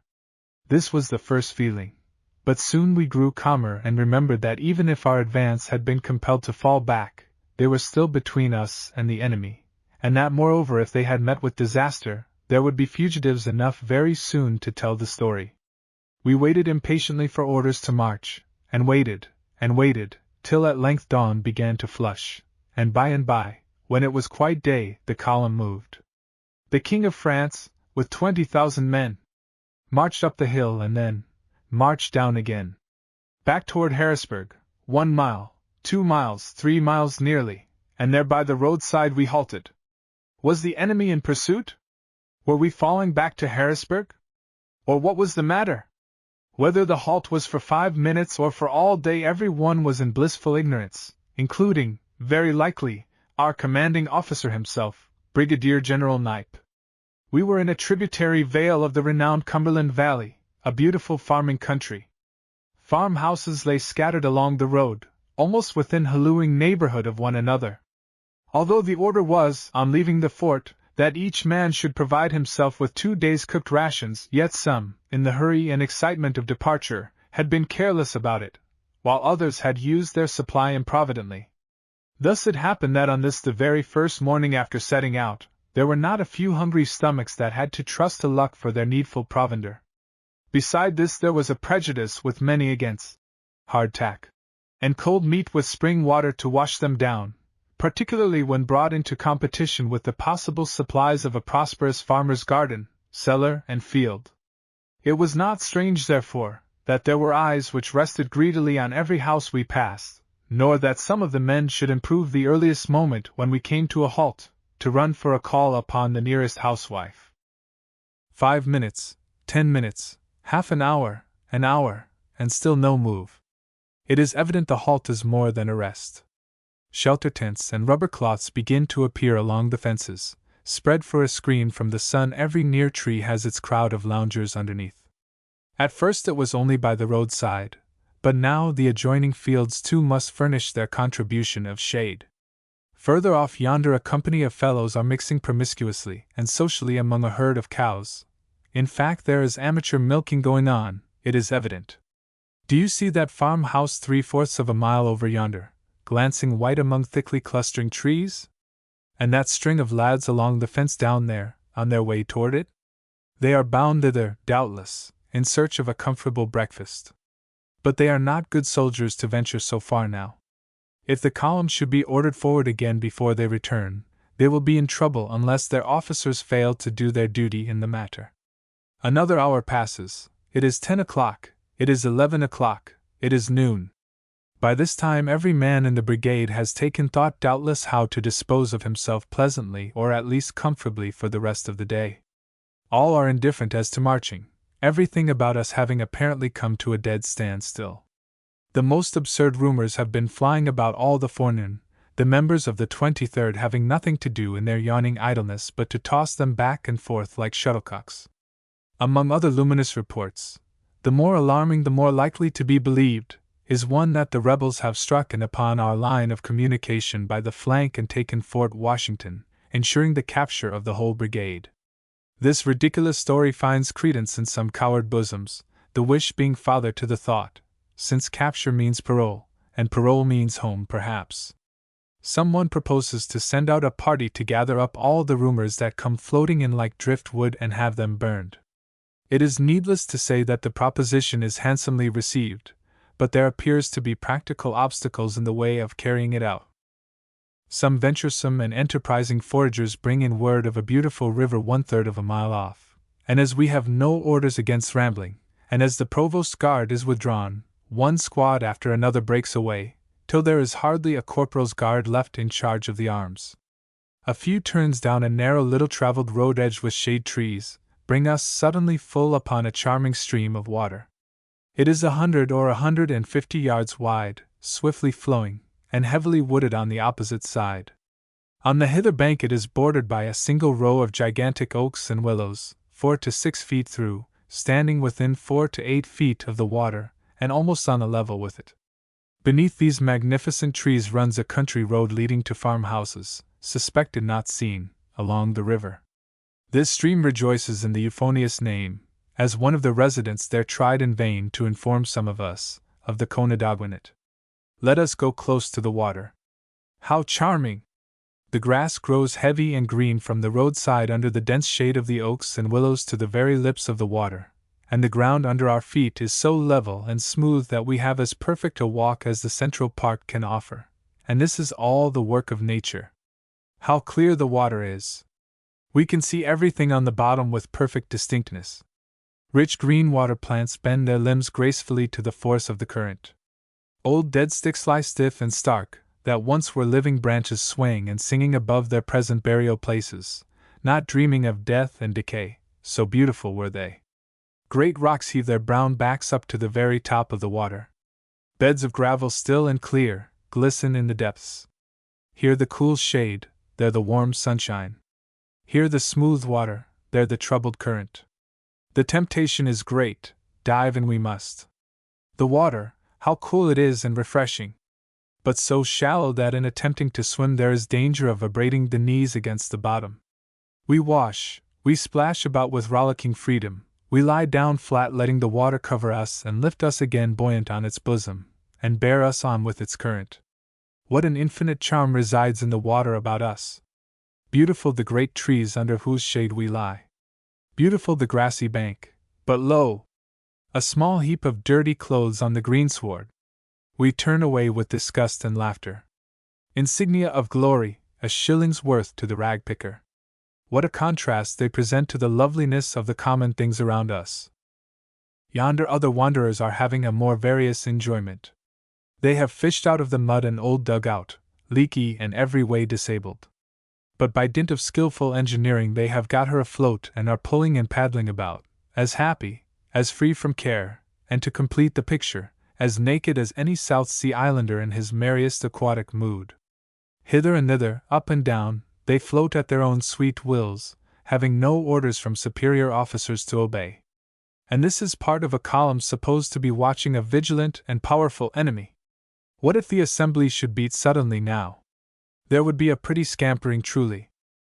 Crawling reluctantly ashore again, we transform ourselves into United States soldiers, and trudge along the road by the river bank for a further reconnaissance. Others are going the same way, some are returning. We come to a farmhouse presently. A crowd is there, among them a bevy of girls, healthy-looking, fair-skinned daughters of Pennsylvania farmers. They have been baking all day for the soldiers who never ceased coming, the stream increasing rather as the day advanced, and as they must stop sometime, they have concluded to stop before they reach the bottom of the flour barrel. So we get nothing. They tell us there is a house on the other side of the river, and at the foot of the lane just down yonder we may find a boat to take us across. The boat is found, the ferry accomplished, the house reached, and there behold another crowd. It would be interesting to know what farmhouse for miles around the central halting place was unvisited on that day by some representative of the New York or Brooklyn militia. We find our comrades seated decently at table, positively eating with knives and forks, and drinking tea whitened with real cream. The turn of our crowd came soon. Fresh bread and butter, ham, sweetmeats, pickles, tea, and all without stint, and besides, clean white dishes to eat off. It seemed ridiculous. Nevertheless, war or no war, enemy or no enemy, there was the staring fact. The thrifty housewife seemed disposed to be sociable while we were regaling ourselves, but not knowing how to go about it, was silent. Thus the onus fell upon us. So we began. The crops, the weather, the soil, the neighbors, the invasion, the great city. We had to ransack our heads for topics, each being quickly exhausted. We ate all our sharp appetites asked for. Sharp they were, for it was now the middle of the afternoon, and we had been up since 3 o'clock a.m. rising to go. We offered money, but the patriotic lady refused to look at it. We were welcome to all she could do for us. So we addressed ourselves to the small fry of the family, and distributed little souvenirs among them. In this way all were made happier, and with a feeling of immense satisfaction we saluted our hospitable host adieu and made our way back without further delay to the regiment. The column was already moving, their faces still turned toward Harrisburg. Accordingly we climbed under our 50 pounds of lumber again, and plunged along after with renewed vigor.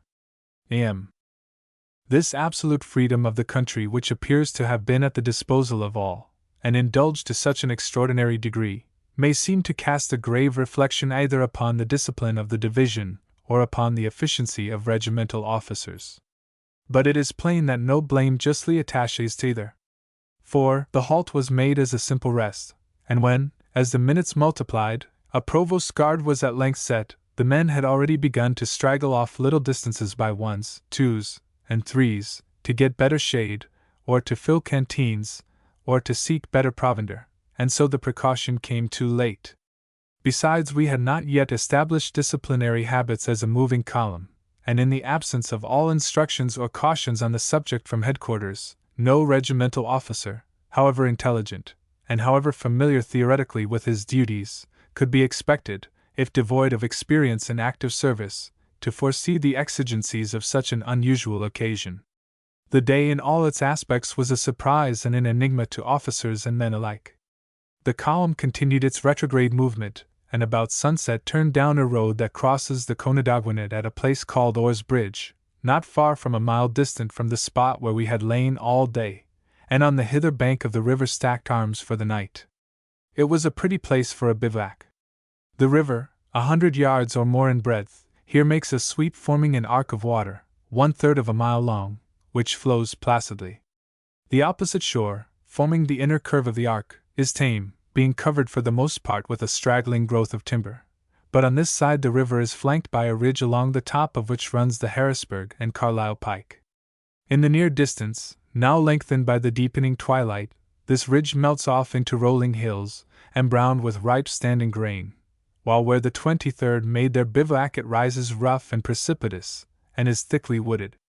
All along the water's edge lies a narrow belt of lawn, 30 to 40 feet wide, beautifully green and level, on which the brigade was halted. About midway of the arc of water, the stream is spanned by a bridge. As the darkness crept on, the picture presented from our bivouac was in the highest degree charming, and might be supposed to realize some sylvan poet's dream. No bird song floated down the hill. The tangled bank below was still. No rustle from the birchen stem. No ripple from the water's hem. The dusk of twilight round us grew. We felt the falling of the dew. The lawn on which we sat down was in such harmony with the smooth water on one side, and in such contrast with the unsightly rocks on the other, that one might be led to wonder whether some dreamer of old did not plant the spot for his evening walk and musing. Nor was it strange that fancy should bear us on her wings far back to the golden age of story, and that we should dream of wood nymphs and water sprites, and the clime of Arcady. Looking upstream, the center of the picture was occupied by the bridge, 150 yards distant, with woods at either end. In the left foreground lay massed by foreshortening the long lines of stacked arms, with crowds of figures, some moving but most of them at rest. In the distance, under the bridge, this line bent gracefully around to the right of the picture. 100 fires were blazing along the edge of the water, growing brighter every minute as the darkness thickened. Directly over the bridge hung the planet Venus, now moving in that part of her orbit where she shines with the greatest splendor. There were no clouds, the wind had fallen, and the air was delightfully cool. Supper being over, we had sat down in companies upon the grassy bank to smoke and enjoy the incomparable scene.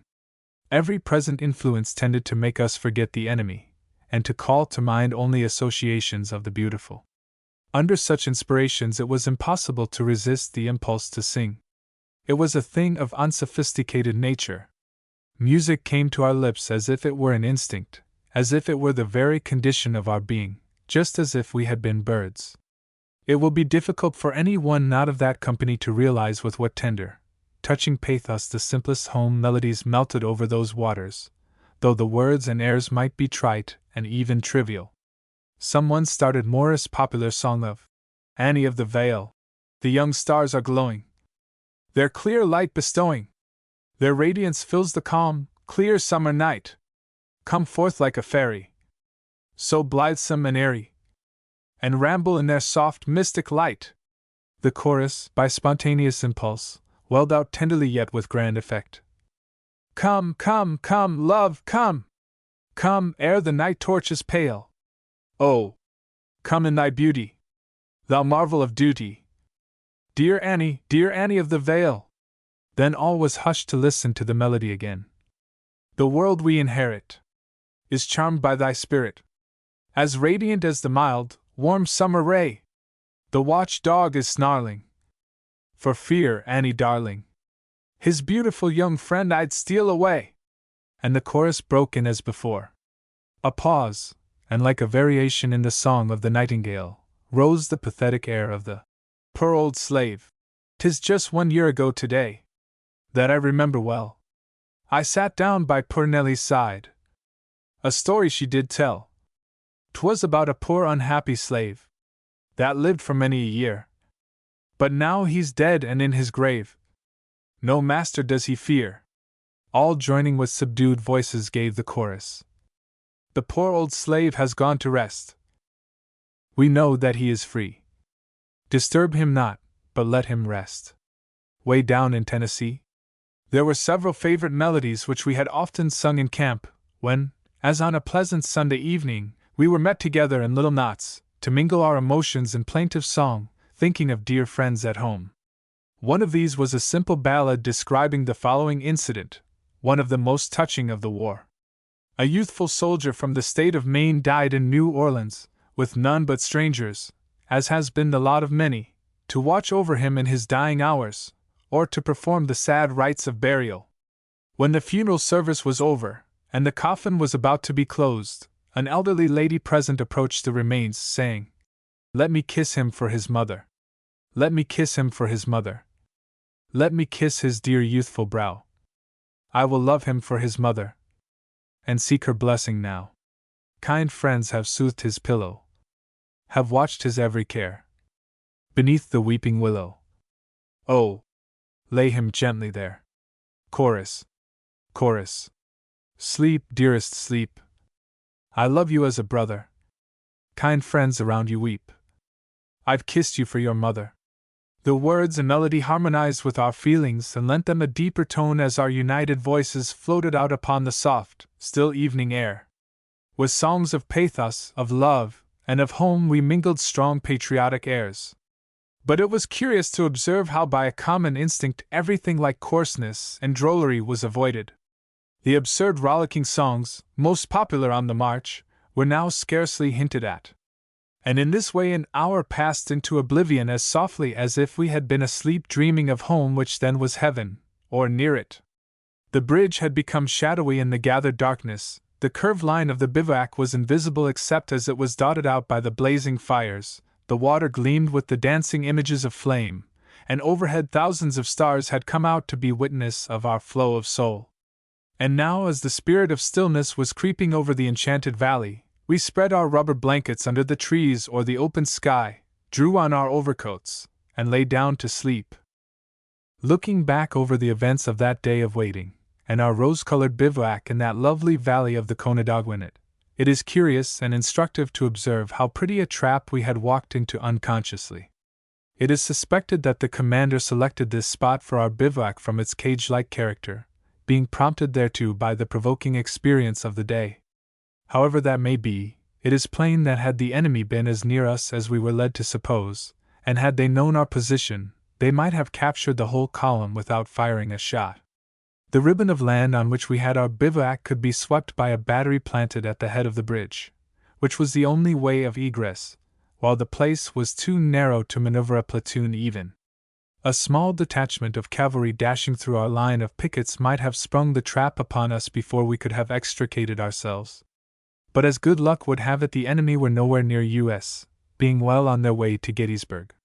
Though the force whose presence near Carlisle alarmed our commander and induced him to countermarch the column, was, as already stated, no more than a small cavalry escort of a rebel train of plunder on its way to the main rebel army, yet it is probable that the large cavalry force of General Stuart was not far off, for Stuart had been detached, as General Lee states in his report of this his second Cis Potomac campaign, to follow the movements of the Federal army south of the Potomac after our own rebel had entered Maryland.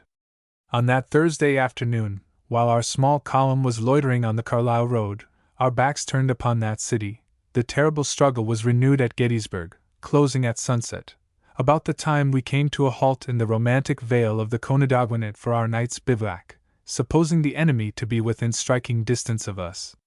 Friday. Up at 3:30, and on the march at 5, after having braced ourselves for a solid day's work with hot coffee and bread, or hardtack and butter, the bread and butter being the fruit of yesterday's foraging. Some even fared on chicken, goose, lamb, etc., though it is feared the rightful owners thereof were not always invited to the feast.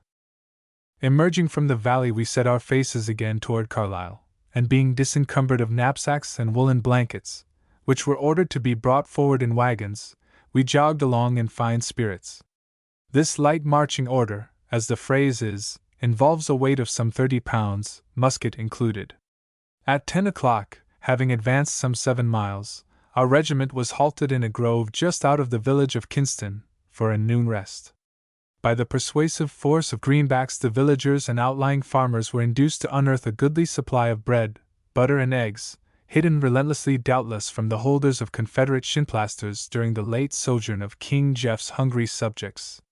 Cherry pies were also added to our regimental bill of fare, which was due to the energies of an enterprising officer who had them baked for us and brought in hot. There had been no issuance of rations since we left Bridgeport Heights, and accordingly each company had to depend for supplies on its enterprise in foraging. This was a lesson easily learned and daily improved upon, though many a poor fellow, doubtless, of less adroit companies, had spared diet oftener than he considered was healthy. We sprinkled ourselves over the grove in knots or alone, and slept, sang, read, wrote, rambled, ate and drank, or did whatever other thing was most pleasing to ourselves. About 1 o'clock we again took up our line of march. The sun was blazing fiercely, there was but little breeze, and the danger of sunstroke to many of us was imminent. But as the emergency was pressing and orders peremptory, the column was pushed along with but short rests, and we made Carlisle safely at sunset, having traveled since morning some 13 miles. We were halted in a field near the town, and found no other traces of the visit of an enemy than the ruins of the United States barracks, and a few carcasses of horses near us. The condition of these latter made it necessary as a sanitary precaution to cover them with earth. Accordingly, spade parties were quickly detailed for this service. The valley, as this whole region is known to the inhabitants thereof, through the midst of which our road lay, is one of the most beautiful farming countries imaginable. Vast reaches of level, now golden with grain, stretch from the Blue Ridge on the west to the Blue Mountains on the east, 8 to 10 miles apart. Looking over the country from any point of the road, the things one sees at this period of the year which fix themselves in the memory are grain, granaries, and mountains, the whole scene suggesting the happy valley of Amhara, the prescriptive residence of Rasselas and the other princes of Abyssinia. The barns are surprising structures, though of a piece with the country. Such fields need and presuppose such granaries. They are usually built of brick or stone, of huge dimensions, having sheds near the ground as a cover for cattle. In the distance they loom up like vast warehouses, completely dwarfing the adjacent farmhouses. Many of the residences we found deserted, and of those that were occupied but few gave us greeting. But the welcome of this view was so hearty and substantial as to put us in a humor to forgive the meanness of the rest. While we were making our morning march, the hostile armies at Gettysburg were ordering their lines for a resumption of battle, and at the moment of our emergence from the woods where we had our delightful noon rest, that tremendous fire of artillery from over 125 guns opened upon the Union Army, preparatory to the last grand assault, which was made while we were on our way to Carlisle, the disastrous repulse of which terminated the contest, and left the heroic army of the Potomac master of the field. 4th of July. At 3 a.m. we were called up to resume our march. The previous day had been a trying one to us, and our bivouac was refreshing accordingly. As we marched through Carlisle, we greeted the day with patriotic airs without exciting the slightest demonstration beyond an occasional waving of a handkerchief. The people gathered to see us pass, looking on listlessly. We did not notice a rag of bunting flying except our own colors, though it was the nation's birthday. A.M. We turned down the road leading to Mount Holly Gap, a pass in South Mountain. 5 miles out we got a fine view of the range we were to cross. It rose a couple of miles ahead of us, like a cyclopean wall, running directly athwart our path. At the base of it nestled Papertown, but as yet only the brown church spire and a few housetops were visible against the background of the blue mountain. At this village we were greeted for the first time on our march with cheers. But perhaps the people had an especially strong motive for feeling patriotic and demonstrative, Stuart's cavalry having passed through a day or two before, on its way to join the main rebel army at Gettysburg. The road was paved with their hoof prints. Entering the gap we shortly came upon a mountain stream which flowed along the roadside, and here we were permitted to stop and bathe our travel-bruised feet. But our business was urgent, and we were soon in line again pressing on up the mountain. When 8 or 9 miles distant from Carlisle we halted for a noon rest. At this point the two lips of the gap approach at the base within 100 feet of each other, 2/3 of which space is occupied by the brook, and the remainder, for the most part, by the road. This place is a Thermopylae, but being only a side door of the state of Pennsylvania, no step had been taken to close it against invaders. The day was beautiful, and we stretched ourselves along the shady bank to rest, sleep, write, nibble on our hardtack, or do whatever pleased us best. All about us being a forest primeval, there was no near chance for foraging, and so we all rested. Some with surprising versatility improvised hook and line, and went a-fishing, their luck ranging from a nibble to the smallest variety of minnow. Others equally enterprising hunted for blackberries in places where a blackberry would have been frightened to death to find itself growing. Whether they climbed trees for them is not positively known. Reports now began to come in of a great battle going on, of which we had abundant proof before the day was ended. Up to this time our campaign had been quite an innocent one, and though we had had some wearisome marching, yet benignant skies had uniformly attended us. But now all was to be suddenly changed. First came the hot rumors of battle, and we realized the urgency of the moment, and wondered whether we should be in time to help in our feeble way to win the great victory we hoped for, little dreaming that the contest was already decided, the great victory already won. Next came clouded skies, and as we rested, there rose to our ears the distant mutter of thunder, and soon big drops began to fall. Presently a mist was seen to gather around the top of the mountain far above our heads, and soon the top disappeared in the shroud which crept ominously down the mountain side. We began to think of shelter, and unrolled our overcoats and rubber cloths. The thunder grew louder, the lightning flashed more and more vividly, and the rain fell in torrents. A poor little cabin on the roadside gave shelter to a few. A leaky shed treacherously invited others. Some seemed to think it unsoldier-like to shrink before the elements, and doggedly grinned and bore it. But the greater part of us crouched to the ground under the trees, hauling our rubber blankets over our heads so as to shed the rain. Like the victims of the first deluge, we suspected it would not be much of a shower, and were only less mistaken than those wretched beings. Over against the mountain wall before and above us there hung in mid-air a vast sheet of water which the howling wind flapped to and fro in the gorge terrifically, while the blinding lightning and crashing thunder seemed to issue together from the mountain itself. The creek, before clear and placid, quickly became turgid and agitated. It began to creep up the banks. Presently a dark, strange-looking mass came floating down. It was a soldier's knapsack. The rain fell, if possible, in increased torrents. The stream continued to rise rapidly. Other knapsacks came floating down. It was not long before the water stood 2 feet above its former level. Would it keep on raining till it flooded the road and us? For 2 hours the rain poured down with only momentary abatement to renew itself as furiously as before.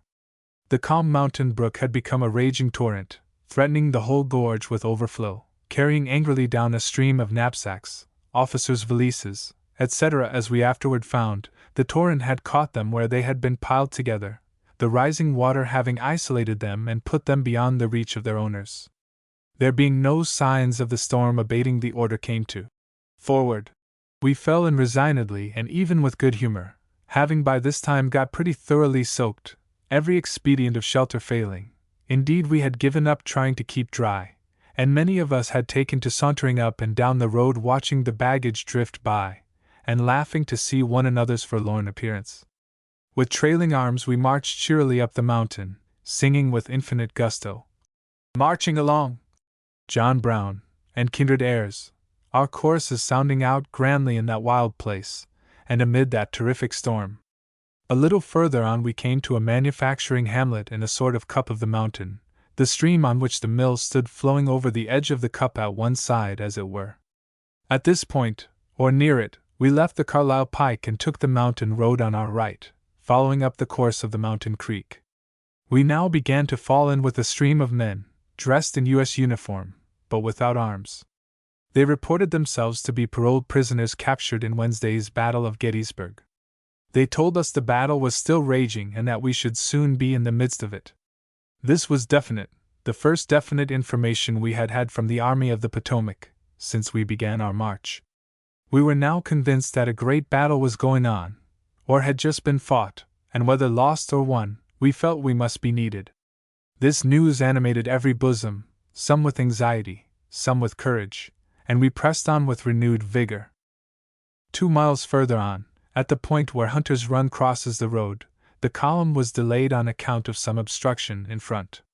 Working our way along slowly, we presently came in sight of the trouble. It was a sea of water, covering the road waist deep, in which men and horses were seen to be floundering promiscuously. A portion of the column succeeded in getting through, though at imminent peril of being washed away, and it was thought prudent to postpone further attempts at crossing till the water subsided. A countermarch was accordingly ordered to the paper mill, which being deserted gave us ample quarters. It was an extensive establishment, and looked as if work had been suspended unexpectedly and suddenly. Here were great bins of rags washed and sorted ready for conversion, here vats of bleached pulp, like snowdrifts, here piles of white paper, as it dropped from the calendar, with a sheet hanging half-issued. We built fires, dried our clothes, cooked coffee, the little we had left, and regaled ourselves as best we could with the assistance of a morsel of hardtack which the rain had reduced to semi-pulp, though of this delicious viand many of us had not a sample. The hamlet could furnish us but a very limited supply of creature comforts, the rebels having got there ahead of us, and made themselves quite at home in kitchen and larder. About 5 p.m., the rain having ceased, though the skies still threatened, we again took up the line of march, leaving behind several poor fellows, whom the march had put hors de combat, quartered among the good people of the place. p.m. On again reaching the point of danger, we found the water had subsided but little, but orders were imperative, and we plunged in. The passage was perilous. The road lay along the side of the mountain down which the stream poured in a torrent, unseen till it came roaring out of the forest at the roadside, surging furiously across the road, and disappearing down the tangled wood on the opposite side with the roar of a cataract. A distance of not more than 100 feet of its course was visible. We heard it coming, saw it rush by us, and heard its awful leap into the depths of the wilderness again. It was the leap of a tiger from covert to covert across a traveler's path, or like a hyena at night, disclosed only by the glare of his eyeballs. We followed the trail cautiously, feeling our way along, and not daring to look to the right or left, our ears filled with the din of the waters, and half carried off our feet by the impetuous flood. Crossing a gully, probably the natural bed of the stream, by a footbridge, which our engineers had doubtless thrown across, we saw beneath us with a start and a shudder of horror the head of a drowned horse and the pole of a wagon sticking up above the torrent. All else was out of sight. It proved to be a loaded commissary wagon with its team, which had been swept away. A number of muskets were lost, and a drum or two, but excepting these casualties we all got across safely with no other ill fortune than to be wet again to the skin, which, as night was falling, gave us a comfortless prospect. The drum corps of the 23rd was at this point sent back to Carlisle with the remainder of the drums, 13 in number.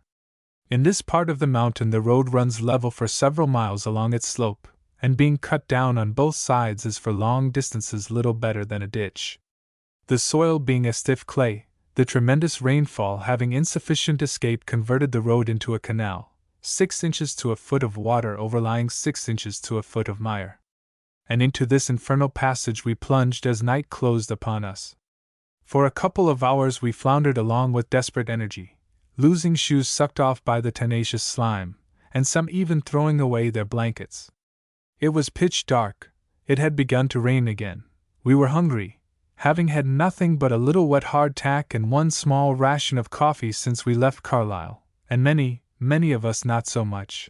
We were very jaded, having marched already a dozen miles, much of it up the mountain, and much of it through mud that would challenge the admiration of a veteran of the Army of the Potomac. And the floods of air and earth had soaked us to the skin.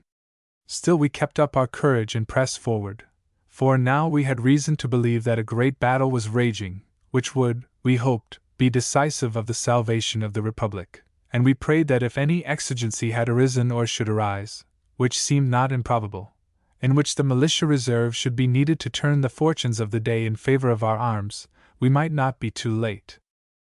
Some 3 miles beyond Hunter's Run we passed a poor cabin, the first human tenement we had seen since leaving the Mount Holly paper mill. Pitch darkness was now fallen upon us. Here were gathered a motley crowd of stragglers, 30 or 40 in number, from regiments in advance of us. They had built fires in different parts of the premises, and looked, as they sat and stood huddled around them, like gypsies, their faces red in the ghastly firelight. Some were moving about under the trees of the dooryard, like phantoms. At a short distance in rear of the cabin thin parallel streaks of light were visible, as if shining through the chinks of a barn. Here, it was evident, another squad was quartered. As we passed this group of shadows, and plunged again into the gloomy darkness, the spectral sight, as we looked back, seemed like a phantasmagoria of Hades. A mile further and we halted, a thicket along the roadside offering a retreat only less forlorn than the miry road. Rubber cloths were spread and we lay down for a little sleep. But the work of the day was not yet ended. About midnight we were roused again by the order, "Forward column!" A forced march indeed. The exigency, it was evident, must be great. On, through rain and mire, 1 mile, 2 miles, 3 miles to the hamlet of Laurel Forge, indistinguishable in the darkness, which gave refuge to all that remained of what was 12 hours before a proud regiment, filling the mountains with the echoes of its fervid patriotic song, now a forlorn, exhausted handful of men clutching greedily the shelter and the hope of rest which the grimy forge offered. From this category must be excepted one company which, occupying the right of the column, had forced the passage of the flood at Hunter's Run when we first reached it on our march, the imminent peril attending which had caused the order of counter-march to be given to the rest of the regiment. They reached the dusky hamlet before dark and passed the night in comparative comfort. Thus closed at Laurel Forge, now forever associated in our memories with the Valley Forge of the Fathers by reason of a common suffering, our 4th of July in the wilderness. If those immortal patriots who gave us the day fared worse for our sakes, we who kept the day are content to know that we fared about as badly as was in our power for the sake of those who are to follow us. To think of friends at home setting off rockets and the like in honor of the day, and very likely in our honor too, seemed so ridiculous in connection with our sorry plight as to provoke laughter irresistibly. It was like trying to cheer a mourning friend at a funeral by telling him stories. To sum up our 4th of July work: distance traveled, including the countermarch, half of it through frightful mire, 17 miles. Weight carried, allowing for the additional weight given to overcoat, tents and clothes by their being soaked through and through a good deal of the time, 32.5 pounds, with insufficient food, and bad feet under most of us. At Gettysburg there was a cessation of hostilities throughout the day, both armies remaining in position, apparently taking a breathing spell preparatory to renewing the struggle on the morrow. During the night, however, the rebel retreat began by the Fairfield Road. The rear of the column did not get away till after daylight on the 5th. Sunday, July 5th.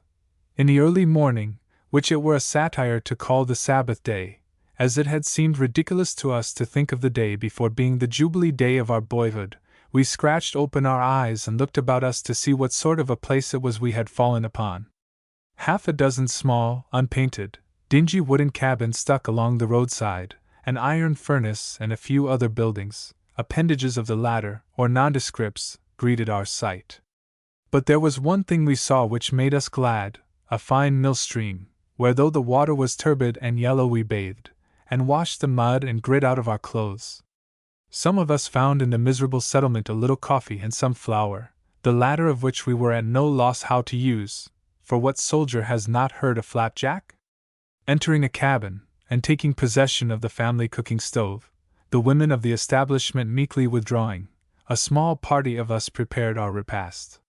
One brought water from a neighboring spring, another mixed the dough, another fed the fire from the woodpile in the corner, another found a dishcloth and swabbed off the top of the stove preparatory to laying on the dough, for we thought of our sweethearts, and our mothers and sisters, and could not endure the idea of dirty cookery. Then we spread out the ready paste flat on the place appointed to receive it, where it went to cooking at once with most obliging promptitude. We sat around the stove, on the woodpile, on chairs, on stools, on baby's cradle on the floor. Another crowd, having no pecuniary interest in the transaction, formed an outer circle, accommodated with standees. All watched the growing prodigy in silence and with greedy eyes. First it began to brown around the edges. Then it began to puff up. After that the swelling went down again, leaving the surface all wrinkled like the face of a monkey. Then a fine smoke rose from it, as it were incense. Could it be done? And was this the sign from the gods? Perhaps. At any rate it was the sign of something, probably the sign of scorching on the underside. Then it ought to be turned. But how turned? Ah, how indeed! It had been easy to spread it on, but the turning? Facilis descensus averni. Nox ac dies patet atri januathes, sed revocer gradum, superasque evider ad horas. Hoc opus, his labor est. A knife was brought, too short and too narrow. A spoon, better, but still inadequate. An outsider suggested that all hands lay hold of the thing on one side and flop it over suddenly. But the jealous proprietors demurred, fearing that the movement might not be simultaneous and that thus a flapjack rupture might ensue, followed by possible skedaddling of the shrewd operators bearing off the spoil. Meanwhile the smoke was alarmingly on the increase, and something must be done at once. While we were in this quandary, the principal partner in the concern, a long, lank fellow with tongue-like fingers, in a fit of desperation seized the thing in one hand with an old rag, and over it went KRFLP. The danger was past, and we congratulated the skillful operator and one another on the auspicious result. Mr. Flapjack after that proceeded soberly to do himself brown, whereupon we all partook, smearing each mouthful with molasses which a miraculous cupboard furnished, and pronounced it good, in fact excellent. At home not one of us but would as soon think of eating the stove itself, both as to cleanliness and digestibility. While we were recuperating at Laurel Forge on that strange Sabbath morning, a constant stream of stragglers and fragmentary companies of different regiments were coming in.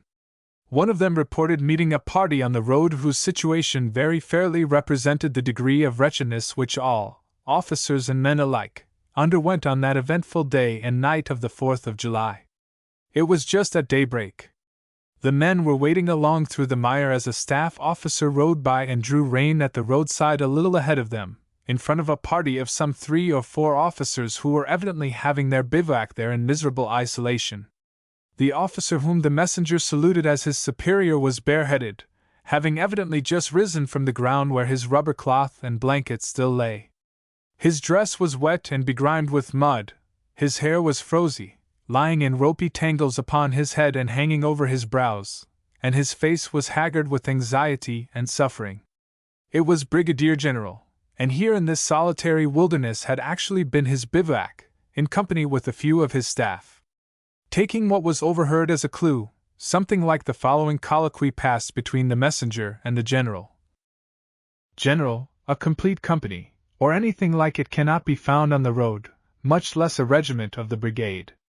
They are scattered everywhere, sick, exhausted, famished, and if they were together, they could not be fed. Where are the wagons? Stuck in the mud, sir, miles back. The teams are broken down and others cannot be procured. I don't see how we can possibly get the wagons up. Did you see no farmers' houses around anywhere? The country here, sir, is a perfect wilderness. The only habitations are a few cabins of poor people, scattered along the road at long intervals, and even of these there is but one for the whole 7 or 8 miles between the paper mill and Laurel Forge. It was palpable enough that the situation was alarming. The column broken up into a vast stream of stragglers, regiments and brigades mixed promiscuously together, men and officers half famished, jaded out, buried in the depths of a mountain wilderness, the subsistence trains mired far in the rear and no prospect of their getting up.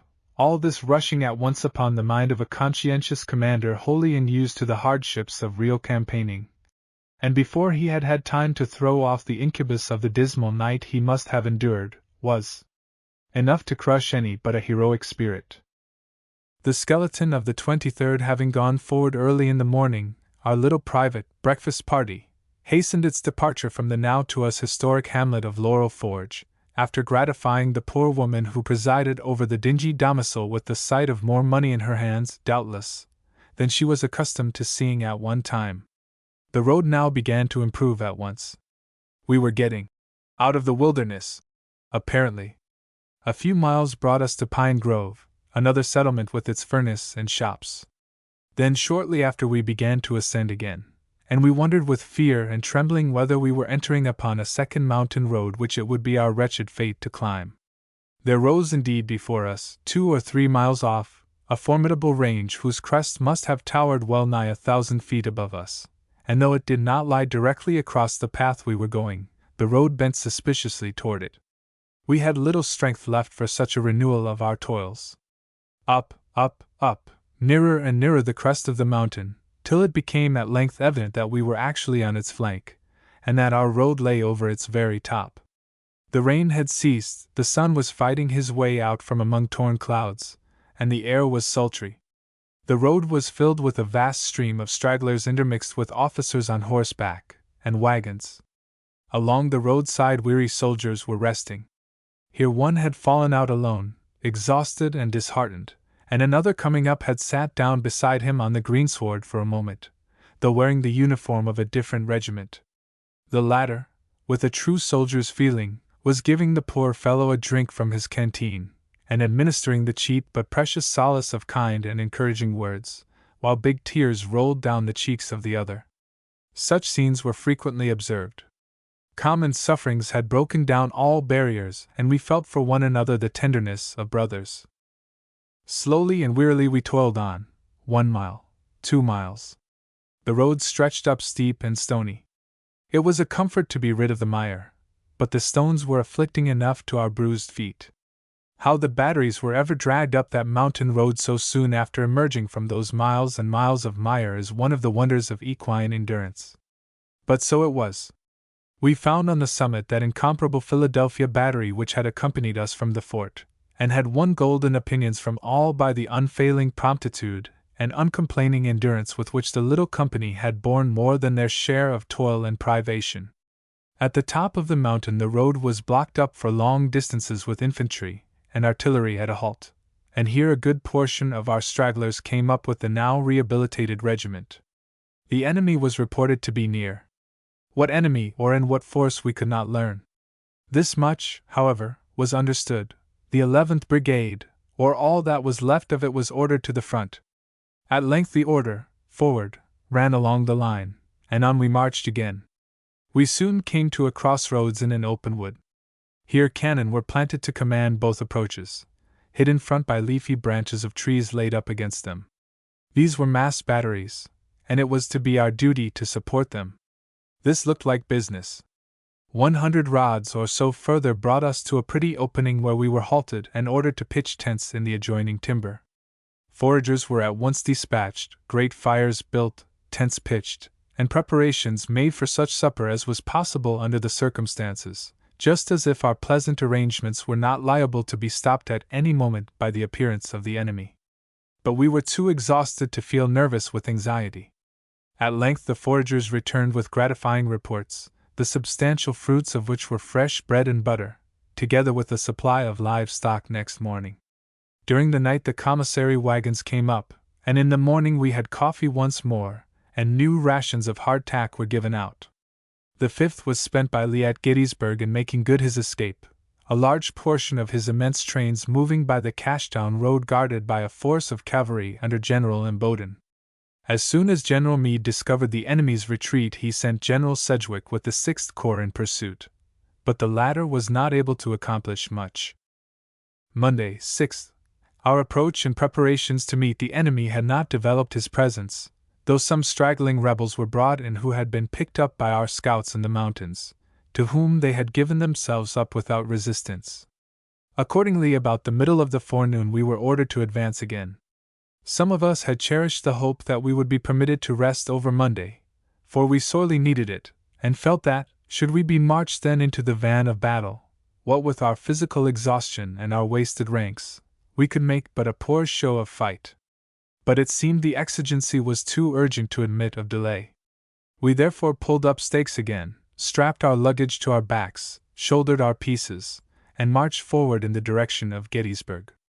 A hard march of 15 miles over a rough mountain road that pretty much all the time went up or down, and occasionally by long stretches, brought the column to Cashtown, a crossroads settlement, 10 miles northwest from Gettysburg, where the mountain road meets the Gettysburg and Chambersburg pike.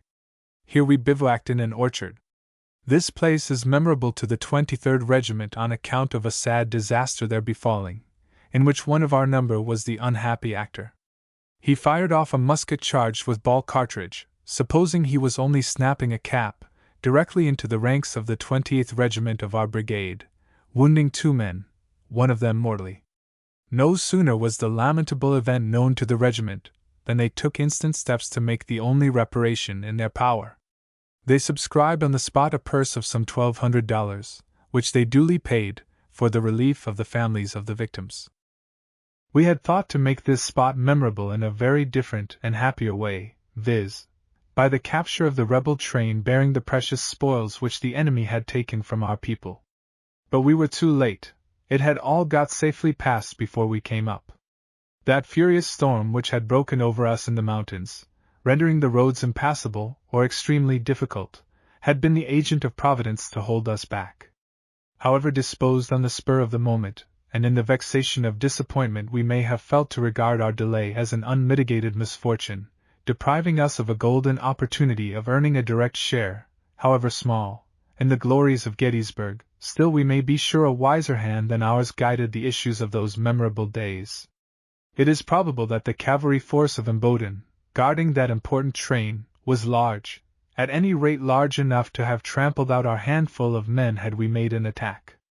Had the skies favored we could hardly have reached Cashtown a day sooner than we did without making forced marches. Much straggling must have ensued, and the column thus reduced would have come up in an exhausted condition. To be sure we might have harassed the enemy, caused confusion among the teams, and perhaps destroyed or compelled him to destroy a part of his train. But we were too late, and speculation or regret is now unavailing. When General Meade dispatched Sedgwick's corps in pursuit of the flying enemy on the Fairfield road, he sent at the same time a force of cavalry on the Cashtown road to capture or destroy the rebel train. They captured, in the words of Lee himself, a number of wagons and ambulances, but they, the rebel wagon train, succeeded in reaching Williamsport without serious loss. Sedgwick appears to have been unsuccessful in seriously harassing the retreat of Lee, the Fairfield Pass, up to which place he pushed the pursuit, being so strong a natural position as to enable a small force holding it to check for a considerable time any pursuing foe. General Meade remained at Gettysburg with the bulk of the army during the 5th and 6th, engaged in succoring the wounded and burying the dead. Sunday, 7th. Our attempted exploit of capturing or destroying the enemy's train having thus miscarried, we resumed the chase, taking the Chambersburg pike. In thus turning our backs upon Gettysburg, whither we supposed we were bound, we might naturally wonder, what next? That this supposition was correct, witness the following order. Pine Grove, July 7, 6, 1863. In compliance with division orders, this command will take up line of march for Gettysburg forthwith. This brigade will take the advance, regiments in the following order: 7th, 8th, 56th, 52nd, 23rd. By order of J. C. Smith, Brigadier General Commanding. J. C. Smith. We followed the Chambersburg pike as far as Greenwood, where we turned to the left down a road leading southerly. The remains of a caisson and a forge which had been knocked to pieces so as to be unserviceable to the finder, and unused rifle shells scattered along the road indicated the haste of the retreat of the enemy. To facilitate their escape they had moved in 2 columns, one by the road, the other through the adjoining fields, where the ripe grain for long distances lay trampled for the breadth of the line. About 4 p.m., we came to a halt in a grove just out of the little village of Altodale, erroneously called Funktown by Colonel Varian of the 8th and Colonel Trafford of the 71st in their published reports of the campaign, having accomplished a distance of some 14 miles from Cashtown. Here we realized more keenly than we had yet done that we were coming upon classic ground. Through the grove flowed a brawling brook named the Little Antietam. The waters which there soothed our travel-bruised feet and refreshed our weary limbs were destined to bathe the historic field where the Patriot Army hurled back the first rebel invasion. But the neighborhood is itself memorable for a prior transaction, connected with one of the most pregnant events in the history of the country. Near the place of our bivouac, John E. Cook, one of the unfortunate confederates of John Brown of Harper's Ferry, was arrested. Cook, it will be remembered, escaped from Harper's Ferry by taking to the mountains of Maryland on foot, and after having reached a spot where he expected to find sympathizing friends, was treacherously seized by one Logan, and sent back to a Virginia gallows. This execrated wretch now lives, poor and despised by his neighbors, in this village of Altodale.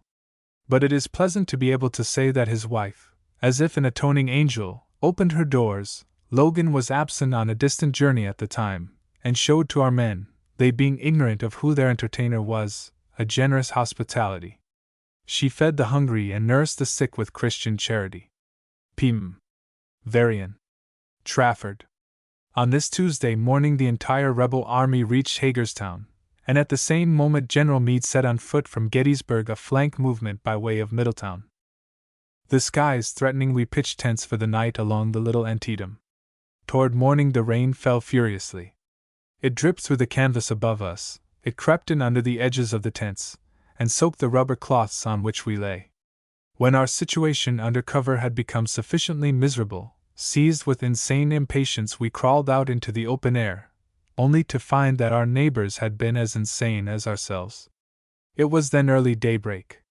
You could dimly see, gathered around the faintly burning embers of the company fires, a few strange-looking objects, black and utterly shapeless except near the ground where a pair of legs protruded.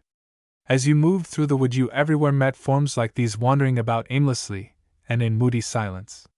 Squat on the ground were others, mere black shapeless heaps. Some were collected around the trunks of trees. Some were scattered about on rocks and stumps. Wherever you went, they were directly in front and on either side of you.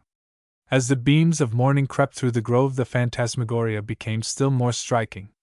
Distant objects were brought to light, and those near you, faintly descried or not observed before, became distinct.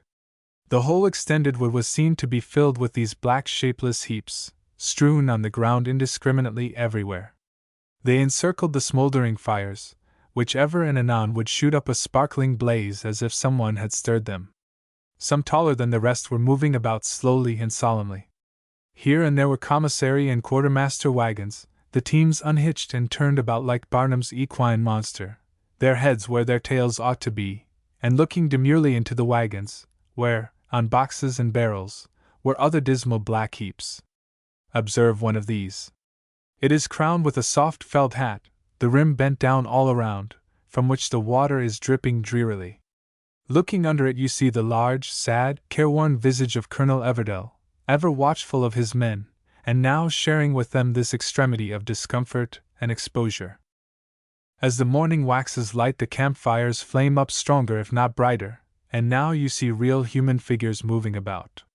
These ominous black heaps scattered everywhere are, as it were, eggs, and out of each of them will crawl in due time a full-fledged biped. See yonder by that fire. One of them is even now in violent motion, evidently in the pangs of birth. Presto! A man emerges from it as it collapses to the ground. He goes straight to the fire, stirs it up, blows the sick embers, cuts slivers for kindling and lays them on, takes the axe, splits a rail in pieces which he piles on the now quivering spires of flame, and goes to other black heaps and shakes them with reproachful summons. Lo, these two split apart, and out from each appears a man. These take black iron pots and go off. Presently they come swinging back with the pots filled with water. Meantime the fire is finely started, the pots are slung astride a long pole set over the fire, the wood crackles, the flames shoot up wrapping the pots around. And now the camp is all astir. The black objects are twice as numerous as before, moving about with increased animation. You imagine little Antietam to be the Acheron of fable, and all these to be poor ghosts, strangely clad in the mortal habiliments of woe, crowding the banks of the fateful river, and waiting, sick with hope deferred, their turn to cross, and your eyes wander curiously along the swollen, dashing stream to catch sight of the unclean grizzly-beard, Charon, the ferryman, and his crazy skiff. There stands Charon, who rules the dreary coast, a sordid god, down from his hoary chin. A length of beard descends, uncombed, unclean. He spreads his canvas, with his pole he steers. The freight of flitting ghosts in his thin bottom bears. An airy crowd came rushing where he stood, which filled the margin of the fateful flood. Thick as the leaves in autumn strew the woods, or fowls, by winter forced, forsake the floods, and wing their hasty flight to happier lands. Such and so thick the shivering army stands, and press for passage with extended hands. Now these, now those, the surly boatman bore. The rest he drove to distance from the shore. 100 years they wander on the shore. At length, their penance done, are wafted o'er. Then you fancy them a collection of howling dervishes, or a congregation of monks in purgatory, the figures about the fires being the working devils preparing to roast the poor monks for their morning's course of expiatory torment. While you are trying to drown your misery in this sort of musing, the fire is doing its work, and soon the pots boil, the fixins are tossed in, and the coffee. Near by your own company fire, that is what most interests you now, there is spread on the ground a rubber cloth, whose irregular protuberant shape suggests agreeable things. The busy figure at the fire approaches the mystery, raises the covering at one end and draws forth bread, which he cuts in chunks, loaf after loaf, a crock of apple butter, a Pennsylvanian Dutch dish somewhat analogous to the apple sauce of the Yankees, and a can of brown sugar, a luxury which only the prudent forethought of enterprising officers rendered possible, intended doubtless for their own mess, but generously devoted to the comfort of the company, now struggling under the terrible triple load of fatigue, privation, and exposure. For be it remembered that, although we had had fresh meat rations served out to us only 48 hours previously, sufficient to last us a couple of days if not wasted, yet the unexpectedness and suddenness of our resumption of the march had prevented us, in our inexperience, from availing ourselves of the provision. Indeed, it rarely happened that we carried in our haversacks from bivouac to bivouac anything more than half a dozen hardtack, if so many, which we snatched up hastily as we fell into line for the forward march. So that the only real refreshment we found within our reach at the end of each day's march, when weary, hungry, and sore we dropped down on the rough ground of bivouac, was night itself and its sweet gift of sleep. Whatever may be the theories of physiologists on the subject, we felt, as a matter of daily experience, that a good, wholesome, appetizing meal half an hour or an hour after coming to a halt would have enabled us to endure much harder marches with much less fatigue than is here recorded. All being ready, the boiling pots are slipped off the fire, and the viands set on the ground in order before the master of ceremonies. A shout goes forth, "Fall in for rations!" But the call is needless. For the last half hour 50 pairs of eyes have been following every motion of the cook and his volunteer aides, and tin plates and cups been giving forth their dulcet strains. A long queue of black headless devils stands merry before the flourishing disciple of Sawyer. He dips into the smoking pot of stew and raises a cupful, dripping and delicious. A plate is ready to receive it. He dips again, another is ready. The supernumeraries dispense the coffee, bread, apple butter, and sweetening. The black queue shortens one by one till the last hungry devil is supplied, and all have assumed the squat posture, and the grove is filled with black heaps again. But not now as before. Then all were glum, silent, motionless, the rain pelting them remorselessly. Now every one is alive with movement and talk. By and by the weather clears up a little. One after another, human forms reappear upon the scene. The drummers sound their call. It is the assembly, the summons to forward march. Tents are struck quickly, luggage rolled and shouldered, arms taken, and away goes an army of brave youths, 3 short hours ago utterly and miserably played out, now ready to make a long day's march, or to move upon the enemy, singing as they pass under Logan's windows, "Marching along, John Brown," etc., ignorant at the moment of the poetic justice which their mighty chorus celebrates. A member of the 23rd left behind at Altodale, sick and in care of a kind materfamilias, related an amusing experience which illustrates the semi-civilization of the people of those regions. His bed was provided with but one sheet, and the hostess kindly inquired whether he would rather have a counterpane or a blanket next him. "Some people prefers one, and some the other," she remarked. He thanked her blandly and chose the counterpane.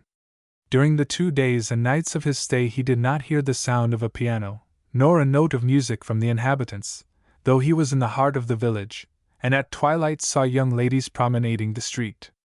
In lively contrast to this neglect of the divine gift of music he heard, on the second evening, a company of soldiers who were dallying in the place, singing patriotic songs, which were received by their comrades with a familiar "Hi! Hi!" This sudden eruption of democratic New York into a Pennsylvania Dutch village, whose only idea of the great city was, doubtless, what had been derived from rose-colored descriptions and fanciful pictures of its great hotels or its streets of palaces, must have seemed to the inhabitants about as strange as the unheralded appearance on Broadway, some fine afternoon, of a caravan of Bedouins from Arabia. Another instance was narrated to show the primitive taste of the villagers, one more to the point than that just recorded, which may have been accidental. Opposite the room where he lay sick was the residence of one of the rich men of the place. His house was of brick, commodious and painfully plain. The roadway extended to the very door, the only marks of division between the portion to be used for vehicles and that intended as a walk being a locust tree and a bridle post. The door was raised some 2 feet above the ground, and was reached by a partly hewn log, from around which the rain had washed away quite a depth of gravel, so that it now presented an awkward step for a lady. Though there was abundant room for a dooryard, there was no enclosure, no sign of shrub or flower. Here dwelt one of the upper tendom of Altodale. This same soldier, on his way to rejoin his regiment, met a Pennsylvania youngster with whom he had the following colloquy. "Many more back?" inquired the boy, who evidently wanted to know whether there were many more troops coming forward. Carlyle might envy such terseness of language. "No, not many." "Did many pass here yesterday?" No, not so very many. But last night there was quite a drove of 'em. This language was either not complimentary to the discipline of the New York militia while on the march, or not complimentary to the schoolmasters of Franklin County. Pa imagined such a conversation in a rural district of Massachusetts.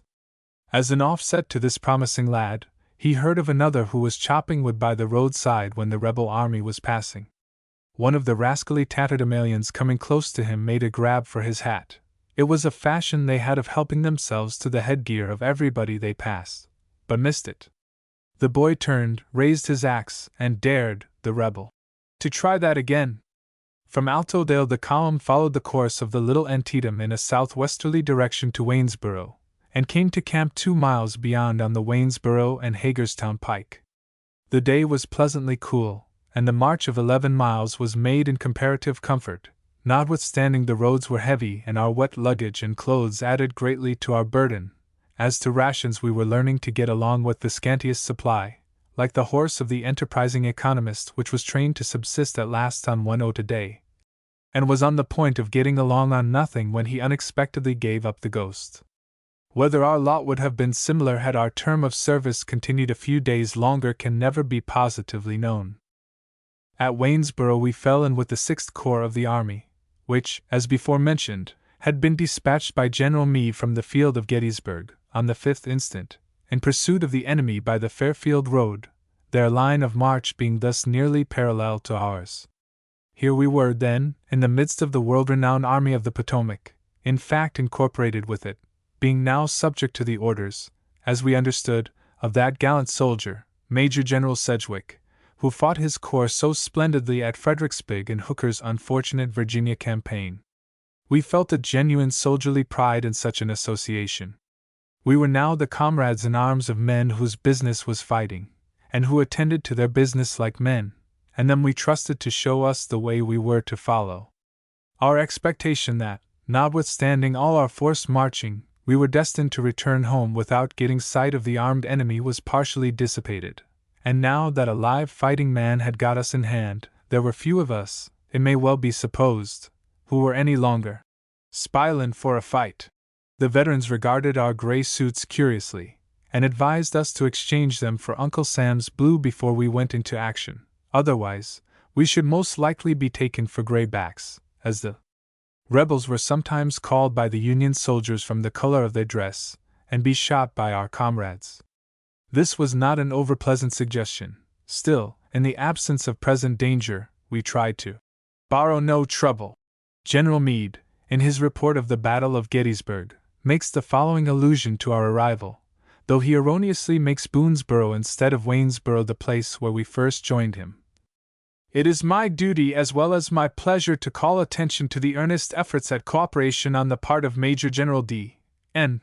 Couch, commanding the Department of the Susquehanna, and particularly to his advance of 4,000 men under Brigadier General W. F. Smith, who joined me at Boonesboro just prior to the withdrawal of the Confederate Army. We pitched our tents in a pleasant hillside grove, where we rested the next day, employing our leisure in putting our arms in order.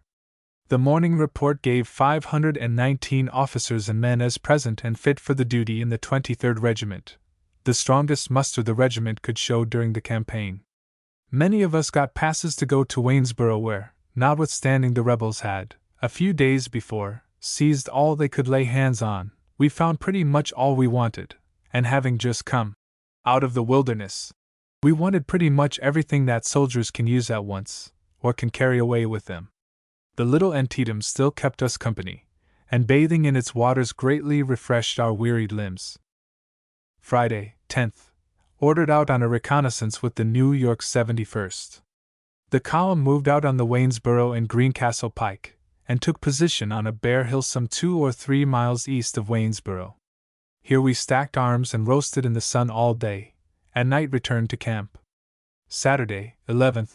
Rested again, though we were on the qui-vive all the afternoon for a forward movement, the following order having been promulgated. Headquarters 1st Division, Department of the Susquehanna, Waynesboro, July 11, 1863. The Brigadier General commanding calls the attention of the command to the certainty of an early engagement with the enemy, and it is strictly enjoined upon brigade, regimental, and company commanders to attend at once to the condition of the arms and ammunition of the men under them. No time is to be lost in putting the arms in perfect order, and seeing that the boxes are filled with cartridges. The rations on hand must be cooked and put in haversacks, so that no detention will ensue when the order to march is given, and also that the men may not suffer for food, when it is impossible for the supply trains to reach them. By order of Brig. Gen. W. F. Smith. W. F. Smith. It was found that few or none of us had the full complement of 40 rounds of ball cartridges in good order, our stock never having been replenished since we left Fort Washington. Our ammunition pouches being of insufficient capacity, we had been obliged to carry a portion of the cartridges in our haversacks, which, in common with the clothes we wore, had been repeatedly soaked by the rain. About the middle of the afternoon we heard distinct cannonading, which proved to proceed from a skirmish arising out of the movement of General Meade toward the front of the enemy's position at Williamsport.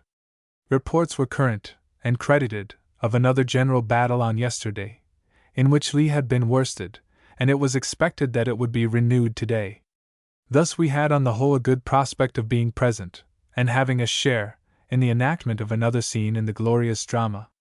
Towards sunset came marching orders. We proceeded in the direction of Hagerstown. Some 2 miles or more out the road crosses the Antietam, the bridge over which the rebels had destroyed. We waded the stream without wetting our trousers, and marched our feet dry before coming to a halt for the night, some 3 or 4 miles further on. We were now on the soil of Maryland, the bridge over the Antietam being a little south of Massanan-Dixon, and we accordingly set up the air of Dixie, with Yankee variations and a rousing chorus.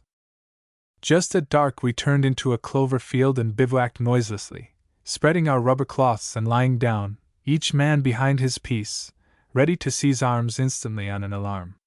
No fires were built, no loud talking allowed. It was like the crouching of a tiger making ready to spring upon its prey. These hints of the proximity of the enemy were quite enough to satisfy our curiosity on the subject, particularly as the 23rd had the right of the line. Still we stretched ourselves for sleep without alarm, though not without emotion, and perhaps anxiety. A few rods off, in a hollow of the field, a cloud of fog lay along the ground, its ominous gray just visible in the deepening twilight, and it was plainly creeping up to envelop us in its chilly arms. The night bade fair to be a foul one, to use a Hibernicism, and none of us coveted the post of the picket in those black woods in front of us. But someone had to perform that trying duty, and it fell to the lot of Company B of the 23rd to be detailed with others to the service, the command of the detachment being entrusted to Captain Goldthwaite. The delicacy and danger of this service are well told in the words of the captain commanding. Cavetown, Maryland, July 12, 1863. Colonel. In compliance with your orders, I left the bivouac of the regiment on the Hagerstown road beyond Leadersburg last evening, and reported to General Knight for picket duty. Upon filing into the road, we found a company of the 71st N.Y. and a squad of the 3rd Pennsylvania Cavalry awaiting us. Reporting to the general, we took the right of the 71st, and with the cavalry in advance moved out on the Hagerstown road across a stone bridge to a point designated on the diagram by a haystack, at which point, by direction of the general, the reserve was stationed. After giving me instructions as to the direction in which he wished the line of pickets extended, and orders to hold the point to the latest possible moment, and under no circumstances to lose the bridge in our rear, the general returned to the brigade, and I proceeded to post the picket line. The cavalry in the meantime had pushed forward on the road to Hill, number 1 on the diagram, when they encountered a vedette of the enemy's cavalry, which they drove from the position. The hill being an excellent point for observation, a vedette of our cavalry was posted at that point. A chain of infantry pickets was thrown out on either flank towards the woods on our right and left, the sentinels for which were furnished in due proportion from my own and the company of the 71st. The cavalry vedette reported that the rebels could be heard moving about all night. At daylight we stood to arms, and the cavalry were sent out as far as the second hill, but found no enemy in sight. I learned from a man living just beyond our line that the rebels in force, of all arms, had passed, the afternoon before, the 11th, in 2 columns, one keeping the road, and the other following the fields in a line parallel with the road. From this and other information obtained, I have no doubt that the main body of the rebels were last night in and around Hagerstown, which is about 4 miles from where our pickets were posted. At 6 o'clock this morning I was ordered to draw in the pickets and return to the column, which we found lying in the road where we rejoined it. In closing this brief report, Colonel, I beg leave to say that while I never had a doubt as to the behavior of the 23rd as a regiment, I was unprepared to meet with the cheerful obedience to orders which sent individuals into almost isolated positions where they had every reason to suppose that the enemy was within a few rods of them, and where the darkness was so intense as to limit the vision to a space of a few feet. Very respectfully, C. E. Goldthwaite, Captain, Company B, 23D Reg. NGSNY ComG Pickets. C. E. Goldthwaite. Recalling to mind all the circumstances of the case, there is something in the thought of that night's bivouac which is awe-inspiring. 3,000 or 4,000 men massed in a field sleeping, their stacked arms standing over them like sentinels, a thick fog encompassing them, and affording cover to an enemy to approach unseen, that enemy within easy striking distance, at bay, and watching doubtless for an opportunity to strike a sudden blow. The night passed quietly, however, nothing being heard of the enemy, and we slept pretty well with the ghostly fog for our coverlet. Sunday, 12th. About 6 o'clock, after breakfasting very soberly and contentedly on hardtack and water, we got in motion again. A countermarch of a mile brought us to Gettysburg, a poor village of a dozen indifferent houses, through which we passed the evening before almost without noticing it. Here we turned off to the right, taking the Cavetown road. We crept along, continually halting, and reached Cavetown at noon, some 7 miles southeast of Gettysburg, our path for the last mile being across fields and uphill to an extended plateau overlooking the village. Here, while resting, we were overtaken by a fierce thunderstorm. 6 or 8 miles in front of us to the eastward, South Mountain stood out in bold relief, and the peals of thunder reverberating against its sides made the valley ring again. The place takes its name from a natural cave near the spot where we were halted, and which afforded shelter to some of us from the shower. Here a cow, as wise as ourselves in this particular, had taken refuge, and kindly supplied us a few drops of milk. The art of extracting this nutritious liquid we learned at the outset of our campaign, and found the knowledge useful not unfrequently as we went along. Hardtack was no such delicious viand as made us despise the free gift of the cow. We found in the cave also what refreshed us almost as much, pure cold water. It was held in honeycomb cells or cups formed in the rock, 20 or more in number, holding 3 to 6 gallons each, the whole together forming an irregular shelf along one side of the cavern. There were dark passages and mysterious inner chambers, vaguely reported to be half a mile in extent, but we had no time to make further explorations. Before the shower ceased we were ordered to move, and proceeded down the face of the hill to the selected halting ground on the Hagerstown Pike, a little out of the village.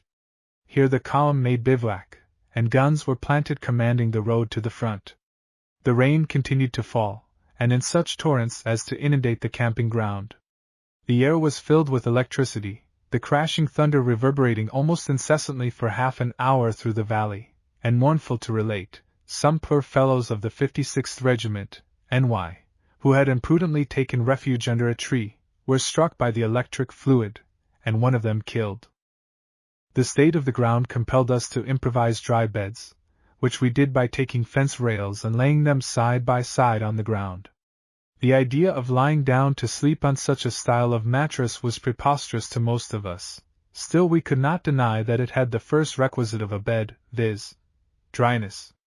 Any one who has slept directly upon plowed, stony ground, as was often our lot, knows how difficult it is to adjust the weary body to the crags and canyons of the surface, for the irregularities grow to be such before morning, and how the rest continues to be broken, night after night, until the flesh has become ferruginous, and the nerves indifferent to the welfare of the body, which no longer demands a nice adjustment of particulars, but finds sound sleep on a pile of big stones with the head resting on a stump. As we were most of us yet in our infancy as campaigners, we had not reached this perfection of indifference, and accordingly were delighted to find how nicely we could fit ourselves in among the rails. Our sole reliance for rations appearing now to be upon the hardtack in our haversacks, eked out by an occasional loaf of bread, a jar of butter, apple sauce, or plum sauce which the company foragers were lucky enough to pick up, there was great temptation whenever we came to a halt to indulge in a little desultory foraging on private account, and as we were now in a farming country there was considerable of this done. But if the sight of a distant farmhouse, with the hope of chickens and cherry trees swimming before the mind, tempted any of us to indulge without leave in this agreeable recreation so long as to miss a roll call, we had a vivid consciousness of sundry extra-detailed duties of police or guard awaiting us on our return. This gave a zest to the enjoyment of the stolen furlough, though it was not apt to be considered a severely healthy termination of an hour off duty. These penalties were a wiser disciplinary regimen than a rigid system of provost guards would have been, since it saved the strength of the regiment for the next day's march, and put the drudgeries of camp duty upon those who had fairly earned the right, and were also best able to perform them. Before the afternoon had passed, however, our commissariat was amply provided for. Several fat steers were driven into camp, slaughtered and divided up among the hungry regiments, while the company cooks were not slow in doing their parts. Some of us had got by hook or by crook a cake of chocolate, and some a little coffee or tea, which gave rise to a good deal of lively cup and kettle boiling on private account, which kept the fires going briskly till dark. The principal ingredient of some of the beverages which tasted so deliciously on that occasion, as well as some of the soups, etc., it may not be amiss to reveal, now that it is all past, though at the time it was judiciously kept a secret, doubtless. In a field near by there was a pretty brook half hidden among grass and bushes. The men of various regiments soon spied it out, and straightway it was lined with bipeds, of whom it is enough to say that they were travel-stained, who stood washing in it their persons and their clothes. Its course lay across the field to the road, where it was caught in a horse trough. To this trough came file after file of men with great black kettles to be filled. The color of the water was such as to excite the indignant protest of every one who came there to draw, against the scores of animals in United States uniform who went above the trough to wash, instead of below. But it was of no avail. The fringe of washers was constantly replenished by fresh comers, and the water was constantly drawn below, and there was made of it, no doubt, excellent soup, coffee, tea, chocolate, and whatever other delicious thing the regimental or private commissariat afforded. But lest some readers should be offended by this peep behind the scenes, it may be stated that there was another fountain whence some of the regiments drew, a well at a neighboring farmhouse which gave pure water, until it was pumped dry. By this time General Meade with the bulk of his army was confronting the enemy, who had taken up a strong position on the heights near the marsh which runs in advance of Williamsport. Lee had been busily engaged securing his retreat by rebuilding the pontoon bridge at Falling Waters which General French had partially destroyed, and was, no doubt, anxiously awaiting the subsidence of the Potomac to enable him to use the fords so as to escape suddenly under cover of the darkness. Monday, 13th. We were up bright and early, none the worse it is believed for the rough accommodations of the night, some of the most ailing, indeed, having had furloughs granted them till early morning, and having succeeded in finding more comfortable quarters in barns, or in the houses of the village. The rain having ceased, we got our things well dried before the fires, and broke camp at 6:30 o'clock, setting out in the direction of Boonesborough. The morning was comfortable, the sun was obscured, and a cool breeze was blowing. Before noon we came to a halt in a wood, having made some 6 miles. Here a pleasant sight greeted Company A, of the 23rd. Foragers had been sent out in advance when we broke camp, 1 or 2 for each company it was said. One of these now made his appearance, having in company a poor farmer whom he had found up in the mountains. He was dressed in jean blouse and overalls, wore a slouched hat, and sat astride a small imitation of a horse, which bore also 2 well-filled bags slung across his back, before and behind the rider. These bags disgorged lima beans, onions, radishes, a pile of fresh bread and a crock of butter, none of which, it may well be believed, were wasted. On this halt we were treated to our usual daily ration of shower, the only ration we received regularly. It rained for several hours, wetting us enough to make us miserable. Early in the afternoon we got started again, much to our relief. As we were now entered upon the last week of our term of service, and as there did not appear to us to be any immediate prospect of further fighting, at least of fighting in which we should be engaged, we had been thinking all day that our faces were at length set toward home, and that Boonesborough was to be the next stage of our journey, then some point between Boonesborough and Frederick, then Frederick, where we should find railroad transportation direct for Baltimore, Philadelphia, and New York. This was a pretty fancy, and we discussed it with great vivacity. It beguiled the march and helped us amazingly over the abominable roads and through the more abominable rain. There was but little singing, however, homeward bound, being as yet far from fait accompli. Besides, we had not been in singing mood, as a general thing, these many days, marching along usually with a quiet, dogged, philosophic endurance of discomfort. But these visions of home with which we had filled one another's hearts we knew hardly deserved any better name than daydreams. For though we were marching toward home, we were also marching toward the enemy, General Meade being at that very moment, though happily for our dreams we knew it not, feeling the enemy and preparing for a vigorous attack upon him on the morrow. In which prospective event we were doubtless looked to as a portion of the reserve force. This tended to sober the exuberance of our hopes. It was interesting to watch in the spirit of the men the play of this struggle between hope and fear. We had marched but a mile or two from the wood when we made another halt in a field by the road. In a certain part of the line a little company fell together worthy of brief mention. One, a singer, had spread out his rubber cloth upon the wet ground, and was reclining upon it. 8 others had joined him, also singers, sitting down on the edges of the cloth, and they were singing together. A row of listeners sat perched on a rail fence 5 or 6 feet in front of them, and others were ranged around in various picturesque situations and attitudes. These swelled the choruses and joined in the melody according to their skill and knowledge. And what did they sing?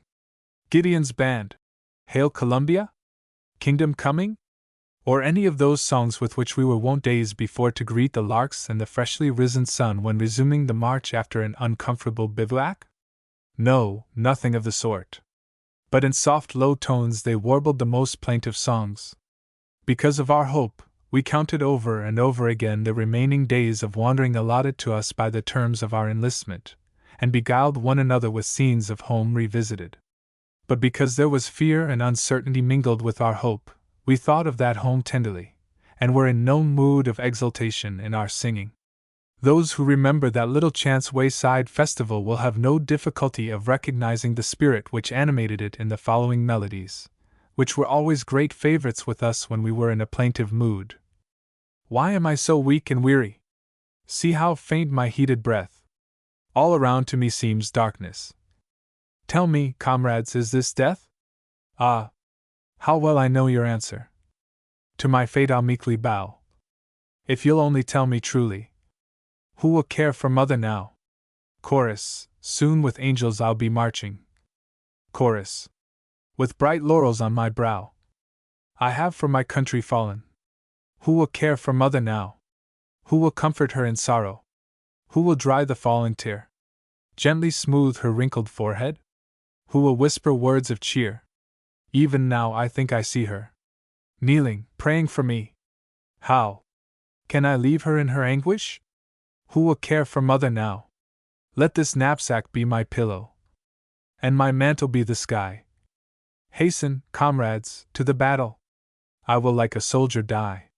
Soon with angels I'll be marching, with bright laurels on my brow.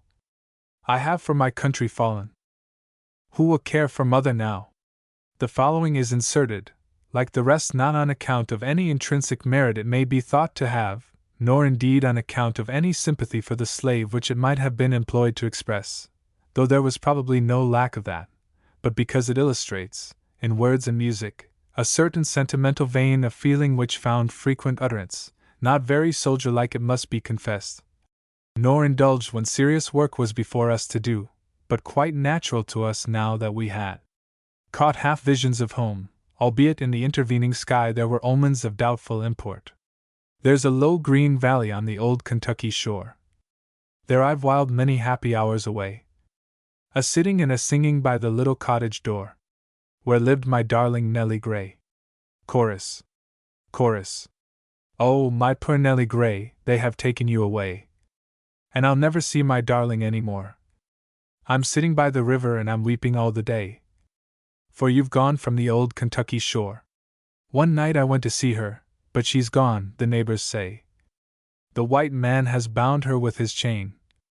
They have taken her to Georgia for to wear her life away, as she toils in the cotton and the cane. My eyes are getting blinded and I cannot see my way. Hark! There's somebody knocking at the door. Oh, I hear the angels calling and I see my Nellie Gray. Farewell to the old Kentucky shore. Chorus. Chorus. Oh, my Nellie Gray, up in heaven there they say, they will never take you from me any more. I'm a-coming, coming as the angels clear the way. Farewell to the old Kentucky shore. We had dropped down on the ground with our harness on, expecting to hear the fall in at any moment, but it was in the edge of the evening before we were summoned to resume the march. A mile or two further brought us to camping ground in a rough, plowed field within about a mile of Boonesboro. As dark was fast coming on, all hands set to on breaking ranks, and brought rails for fires and bedding. It was astonishing to watch the effect of this instantaneous assault upon the fences. They melted away before the eyes very much like a flake of snow does on the warm ground. It disappears while you are looking at it, almost before you have half realized that it is going.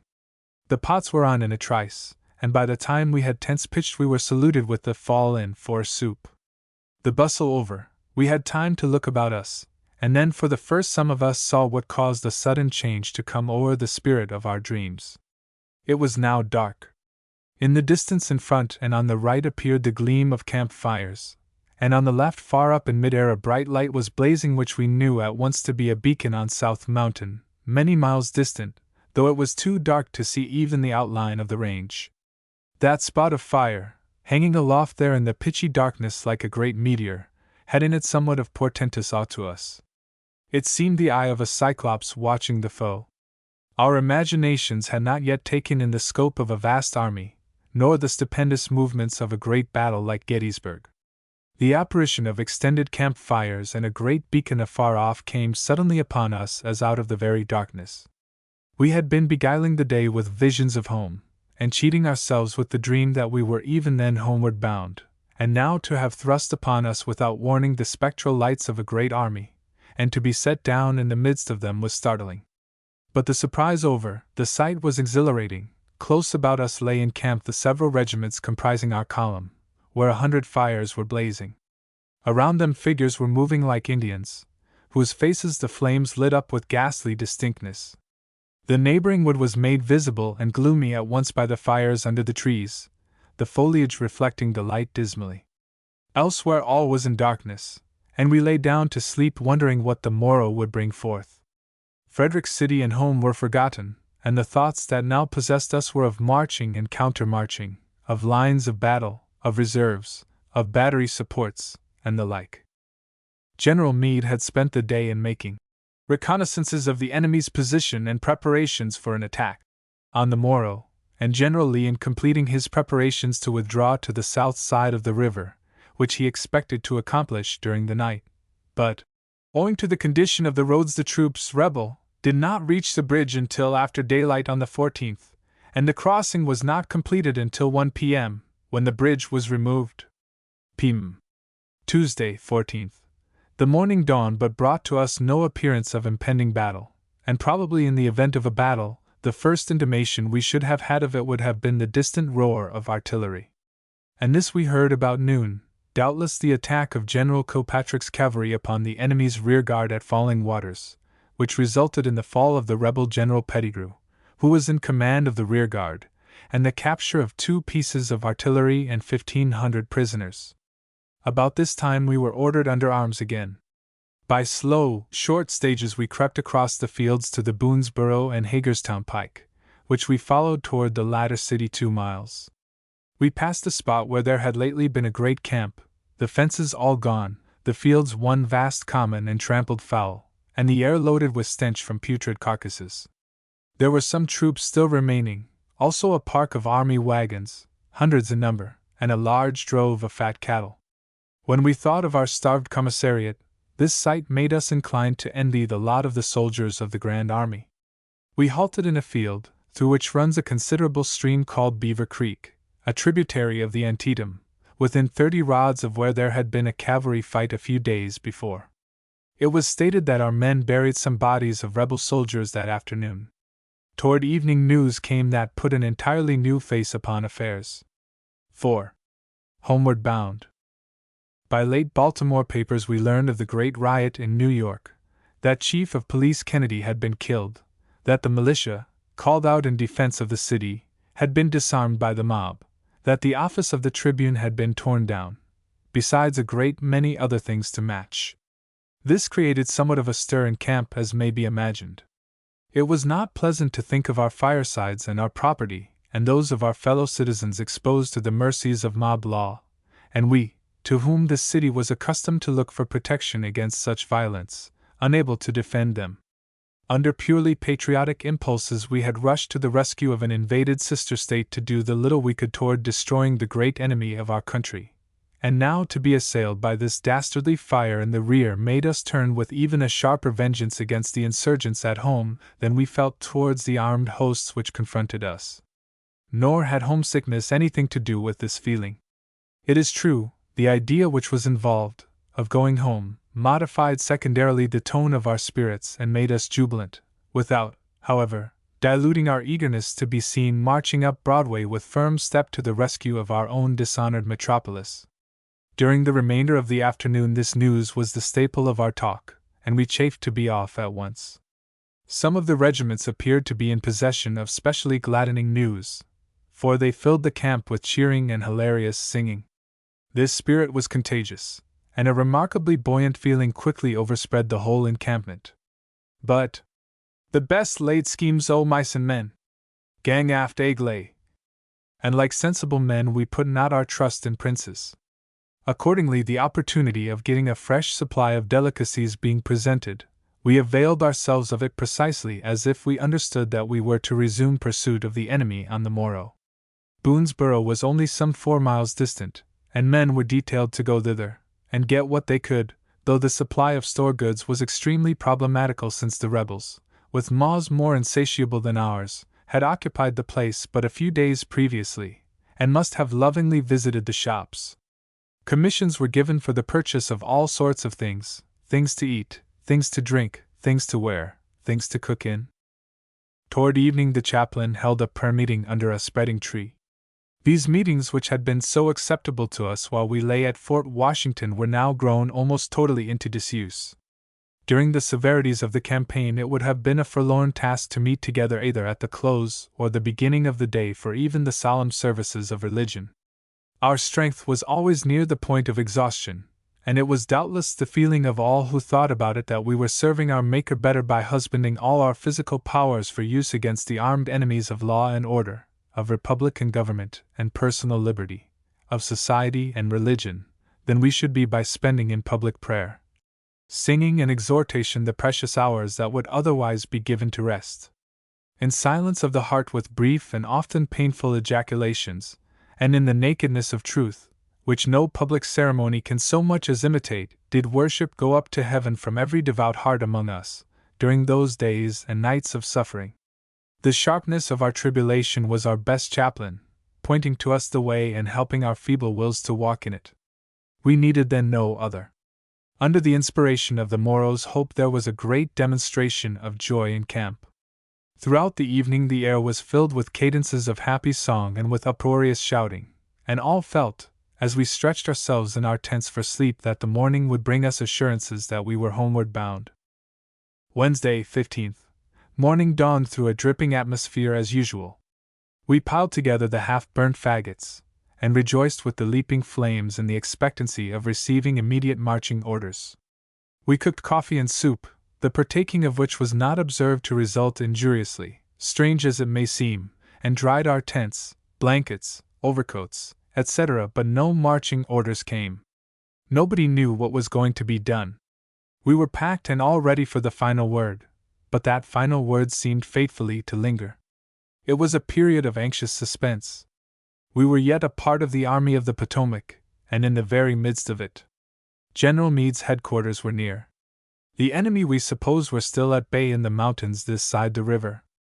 It was evident that now was the auspicious moment to strike at him with all the might of the Grand Army. At that moment Madame Rumor whispered that Lee had eluded us and slipped across the Potomac. If this were true, the golden opportunity was again lost, and the campaign at an end. Perhaps the wish was father to the thought, but we could not believe we were to be marched off into Virginia in pursuit. And yet if it were intended to send us home, what meant this delay, during which the cool hours were fast slipping by? The camp grew moody. Some threw themselves upon the ground in drowsy unrest, some sat down against the shocks of wheat with which the field was strewn and read the newspapers drearily, or with affected indifference went napping, some wandered off to the stream, but quickly returned under an irrepressible nervous anxiety. At length a feeling not unlike disgust seemed taking possession of us, when shortly before 8 o'clock word came. It swept through the camp like an electric current. "Fall in!" shouted the orderly. "Fall in!" shouted back the men. "Fall in! Fall in!" echoed from every quarter. We jumped into our harness, quickly got into line, and at 8 o'clock were on the road with our faces toward Frederick, this time homeward bound in sober verity. With this change in our affairs, our relations to the Army of the Potomac terminated, and we were turned over to our own militia officers by the following order: Headquarters, 1st Division, Department of the Susquehanna, July 15, 1863. Special Order No. Brigadier General John Ewan will take command of all the New York troops in this division, and proceed with them to Frederick, Maryland, at which point transportation will be furnished them to New York City.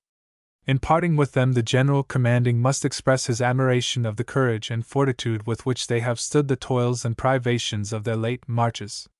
By order of Brigadier General W. F. Smith. W. F. Smith. Preston F. West AEG. Preston F. West. The tribute to our fidelity paid us in this hastily penned order will lose nothing of its value when read in connection with the ungenerous slur upon our trustworthiness contained in the paragraph, before alluded to, of General Halleck's review. Nor was General Meade unmindful of what was due to us, as witness the following. Headquarters, Army of the Potomac, July 15, 1863. Special Order, No. 190. The troops comprising the command of Brigadier General W. F. Smith are released from further service with the Army of the Potomac, and will be reported back to General Couch for instructions. The Major General commanding thanks Brigadier General W. F. Smith and his troops for the zeal and promptitude which, amid no little privations, have marked their efforts to render this army all the assistance in their power. By command of Major General Meade. Meade. S. Williams A.G. S. Williams. On the eve of our departure homeward there were signs in camp of a mail having arrived with news from home. Beside the usual precious gift of letters there flamed out from the persons of many of the fellows, especially the younger men, quite an assortment of patriotic and other symbols. One flaunted a pretty tricolor, jauntily pinned on the breast of his coat, evidently just extracted from a dainty-looking letter which he was reading. Ah, I fear me, the delicate thought of a sweetheart thrilled in that bosom, while coarser eyes only saw fluttering on the outside a tiny badge of red, white and blue. Another sported a miniature flag in the form of a pin, and other devices there were according to the fancy of the fair correspondent. Did these highly favored fellows know, I wonder, through what tribulations these precious messages had passed to reach their hands? All knew how, owing to our constant and rapid marches, and the impracticable condition of the roads, we had been deprived, ever since we left Harrisburg, of all means of communicating with home except as accident provided. The chaplain of the 23rd interested himself in forwarding our letters whenever there seemed to be a reasonable chance of getting them through. But we were all indebted more than once to the energy and kindness of a gentleman of New York, not connected with any of the regiments, for tidings from home and for the opportunity of sending return letters. Our march being now directed homeward, it may be imagined that our step was light, and our hearts also. The woods again resounded to joyous singing which broke from all parts of the line. During the wearisome and forlorn marches of the last fortnight silence had for the most part fitly expressed our emotions, or, if we sang, the melodies were pensive and often sad. But now all was changed. We saw that our painful trials were rapidly drawing to a close, and it is only the truth to say that we rejoiced with exceeding joy. The distance to Frederick, where we expected to get railroad transportation, we understood to be upwards of 20 miles, a 2 days' march at the rate at which we had hitherto moved. But the road was good, though being macadamized it was hard for the feet, and we made but few rests. During the forenoon we caught sight of an army wagon train ahead of us in the distance, the white canvas covers dotting the road for miles like flecks of wool. The solidity of these wagons, which occasionally passed us singly, and the excellent condition of the teams excited our admiration, they contrasted so strikingly with our own. Each was drawn by 4 to 6 mules, fat, sleek, natty-looking creatures, which are taught to obey the voice instead of the rein like oxen. Though from what has been said of the staple of the soldier's vocabulary, and it may be imagined the teamsters were not a whit behind, this use cannot be commended on moral grounds for the sake of either man or beast. At noon we halted an hour or more in a deep, wide dell by the roadside, where we ate our rations of hardtack which we carried in haversacks, rested a little, rambled a little, foraged a little, cooked coffee, chocolate, or tea, partook together of delicate bits which some had contrived to pick up, bathed our feet in a brook which threaded the dell, and in one way or another refreshed ourselves for a speedy resumption of the march. The day throughout was favorable for a long march, the sun being somewhat obscured by clouds and the heat not excessive. The column kept well together, and it was a magnificent spectacle to watch the long line winding over the hills and through the hollows in the far distance. On reaching the crest of Catoctin Mountain, a sudden turn of the road unrolled all at once before us a superb panorama of the valley of the Monocacy and a vast spread of adjacent country, in the midst of which we could just distinguish afar off the spires of a city which we supposed to be Frederick. A little further on we beheld the city completely revealed before us in the beauty of a most quiet landscape. Our day's march, it was now evident, was not to terminate short of this place, and we were not sorry, for we expected to find transportation awaiting us there, and that we should be hurried on to New York without an hour's delay. It was amusing to observe the disposition among the men to collect souvenirs of the campaign, from the rusty iron button which a paroled rebel prisoner might be induced to cut from his coat, to a dog led by a string tied round his neck. In the dog line nothing appeared to be amiss. From a poodle pup to a raw-boned mongrel, whatever sort came along was sure to be gobbled up as if it had been a creature of superbest breed. It was not the value of the thing, but the association, that made it precious. The fancy, however, was short-lived.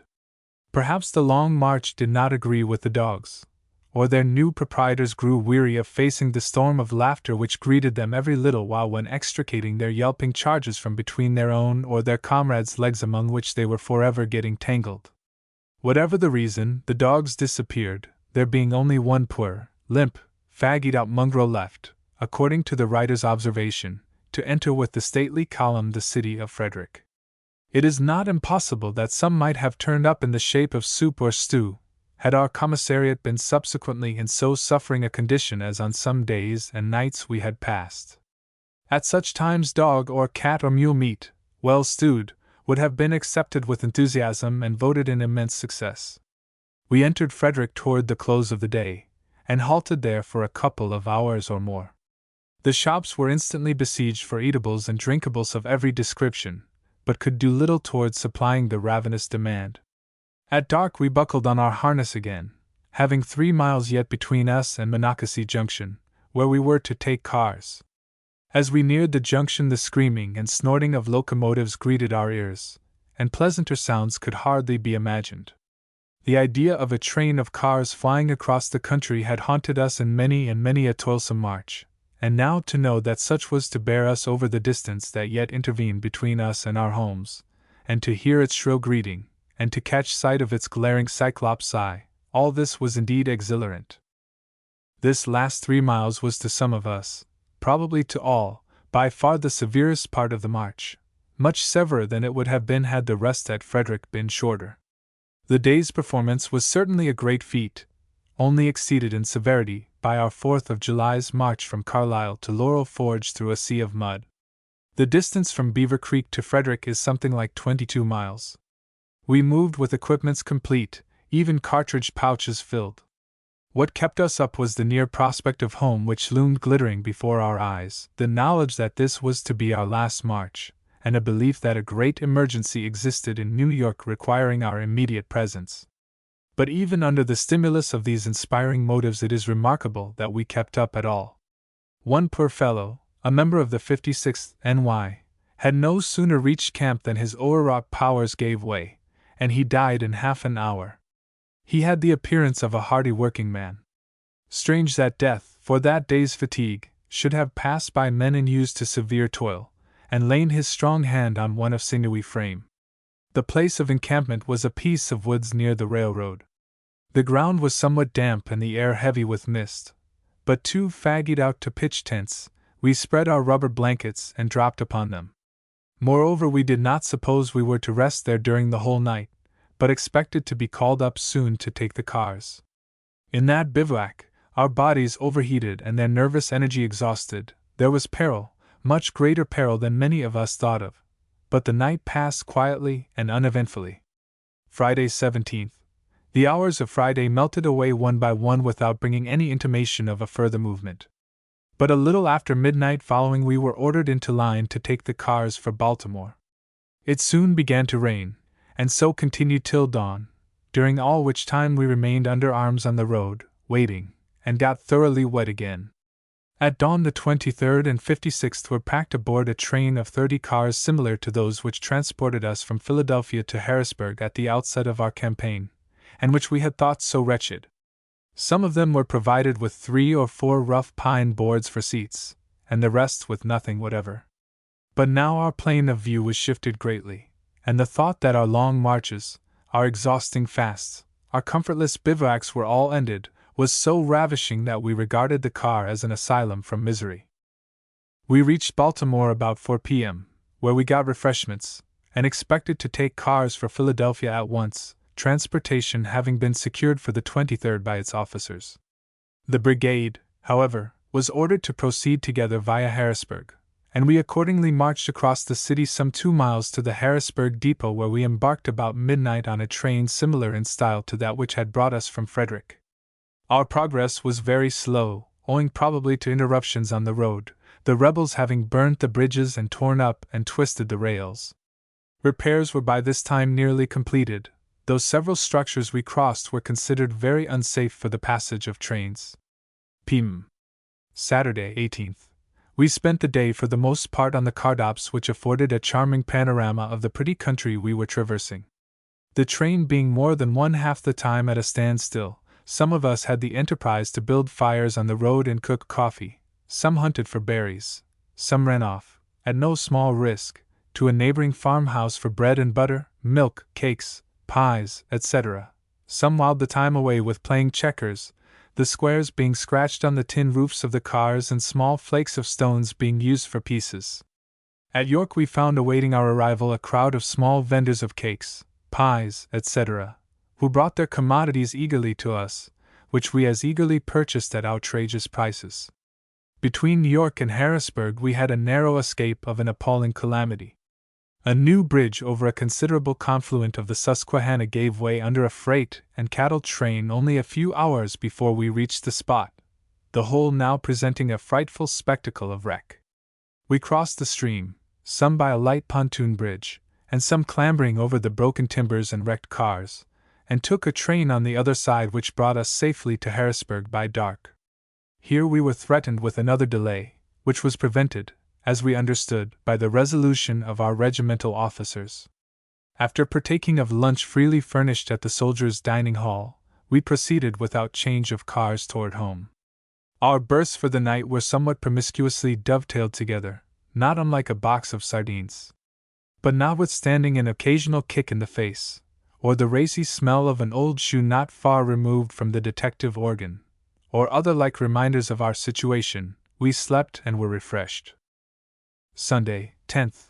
At Easton, Pennsylvania, we were met by a great concourse of people loaded down with food for us. It was morning church time, but they had heard of our coming, and that we had but little to eat, and here, behold, was an earnest of their Christianity. It was certainly a very beautiful spectacle, men with piled-up wagon loads of cooked meats, bread, cakes, etc., driving alongside the car doors and dispensing the viands with lavish hand, ladies toiling along under heavy baskets to the nearest who appeared to be yet unprovided for, nothing for money, all for charity. It may be guessed the stillness of that Sabbath air was broken by many a ringing cheer for those good Samaritans of Easton. The train stopped long enough to give us a chance to prink up a little, and one fellow had the hardihood to go off and get shaved. The shout of derision which greeted this youth when he showed himself was only equaled by the laughter with which we saluted the first man we saw carrying an umbrella. At 3 p.m., we reached Elizabethport, where we embarked in a steamer which was in waiting, landed at the battery, and proceeded directly to the armory, where we were dismissed. P.M. In the foregoing narrative I have not attempted to conceal or underrate our eagerness to get home. It is a feeling common to all soldiers when their term of service is drawing toward its close, and distant be the day when camp life shall have such attractions for the American citizen as to make him indifferent to it.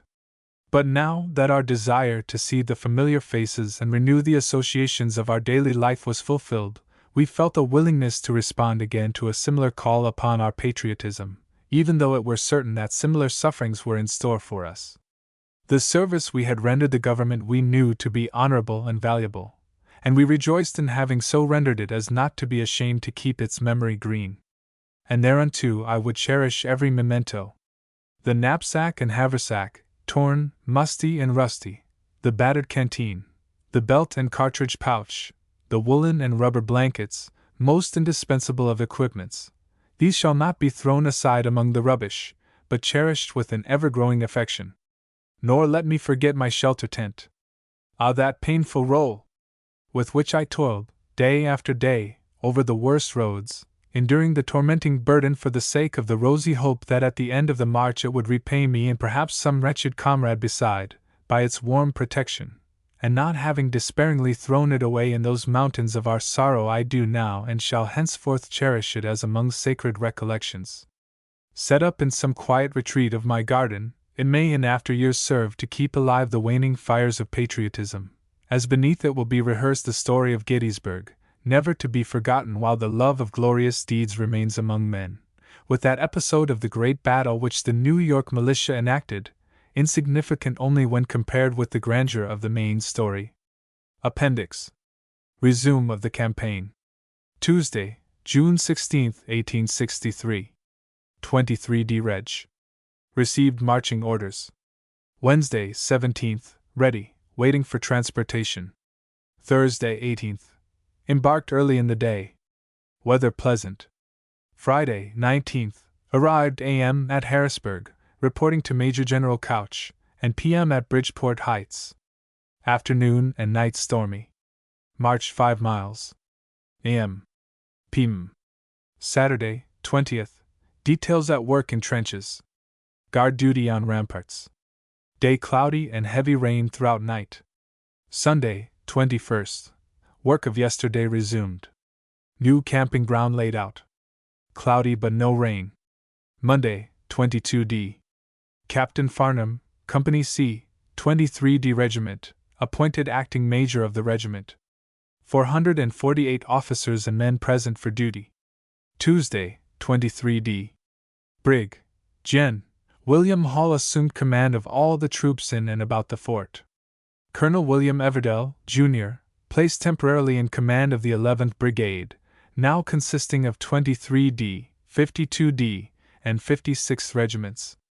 A squad of the 23d, 22 in number, arrived from Brooklyn. Wednesday, 24th. Usual routine of garrison duty. Thursday, 25th. Brig. Gen. Jesse C. Smith arrived and took command of 11th Brigade, now comprising 1,124 officers and men. Last 4 days for the most part warm and pleasant, though heavy fogs prevalent night and morning. Friday, 26th. Left with 2 days cooked provisions on tour of picket duty, to relieve 37th NY, Colonel Room. Rained in torrents. Detachments posted on the various roads, from 1 to 3 miles out. All quiet during the night. Saturday, 27th. Pickets moved forward to Shiremanstown. Toward evening, the advance of 8th and 71st NY, who had been reconnoitering at the front since the 30th, appeared. Reported the enemy slowly advancing. Being relieved, returned, reaching the fort about midnight. Day lowering, little rain. Sunday, 28th. Enemy constantly reported moving on our works. Garrison under arms throughout day and night. Glassy and space beyond cleared of trees and standing grain. Each company assigned its position at the breastworks. Day filled with alarms but passed without anything more serious. Guards doubled for the night. Cloudy and comfortable, but no rain. Monday, 29th, on the Kavive. Large detail from 23D for provost duty at the wagon bridge over the Susquehanna. Volunteer picket force went out composed of detachments from 8th, 56th and 23D, under command of Lieutenant Call, Elwell, 23D. Pickets shelled, but suffered no loss. Captured a rebel. Weather unsettled. Tuesday, 30th, still on the alert. 22D and 37th NY ordered out to reconnoiter. Expecting to return in course of the day, left everything behind except arms and ammunition, and thus passed through rest of campaign. They moved along the Carlisle Road to Sporting Hill, where had a skirmish, in which lost 3 officers and 4 men wounded. A spatter of rain toward night. Wednesday, July 1st. Advanced PM in pursuit of the enemy, fully equipped, with 40 rounds of ammunition and 2 days' cooked rations per man. Muster roll of 23D gave 506 officers and men present for duty. Column consisted of the 8th, 11th, 23D, 52D, 56th, 68th, and 71st NY, with section of Miller's Philadelphia Battery, all under command of Brigadier General Joseph Knipe. Bivouacked on Trindle Spring Creek, at 10 o'clock p.m. Weather pleasant. Distance march 7 miles. P.m. Thursday, 2D. At 3 a.m., ordered up, and at daylight counter-marched 2 miles. Halted all day. Bivouacked in a cul-de-sac of the Conedogwinet Creek, at a place called Orr's Bridge. Day warm and pleasant. Distance 3 miles. A.m. Friday, 3D. Resumed forward march, disencumbered of knapsacks and woolen blankets. Reached Carlisle at 6 p.m. afternoon, hot and sultry. Distance 12 miles. P.m. Saturday, 4th. Took Carlisle and Baltimore Pike through Papertown and empty Holly Gap. Severe storm. At Hunter's Run 23rd, the advance company accepted, countermarched to empty Holly Paper Mill. Crossed the run a little before dark. Regiment arrived at Laurel Forge in detachments during the night, men covered with mud and exhausted with hunger and fatigue. Distance 17 miles. Sunday, 5th. At 8 a.m., resumed march. At Pine Grove Iron Works turned to the left and ascended a heavy mountain, on the summit of which halted and bivouacked in support of a masked battery planted at a crossroads in a grove. Day sultry followed by rainy night. Many of the men without food, and all with but a scanty supply. Distance 5 miles. A.m. Monday, 6th. Rations furnished. About middle of forenoon moved forward. Reached Cashtown, on the Chambersburg and Gettysburg Pike, about 8 o'clock. Bivouacked in an orchard. Nothing to eat. Day cloudy and comfortable, roads heavy. Distance 16 miles. Tuesday, 7th. Ordered to march for Gettysburg, but countermanded. Proceeded in the direction of Chambersburg some 7 miles, where took road to Altodale.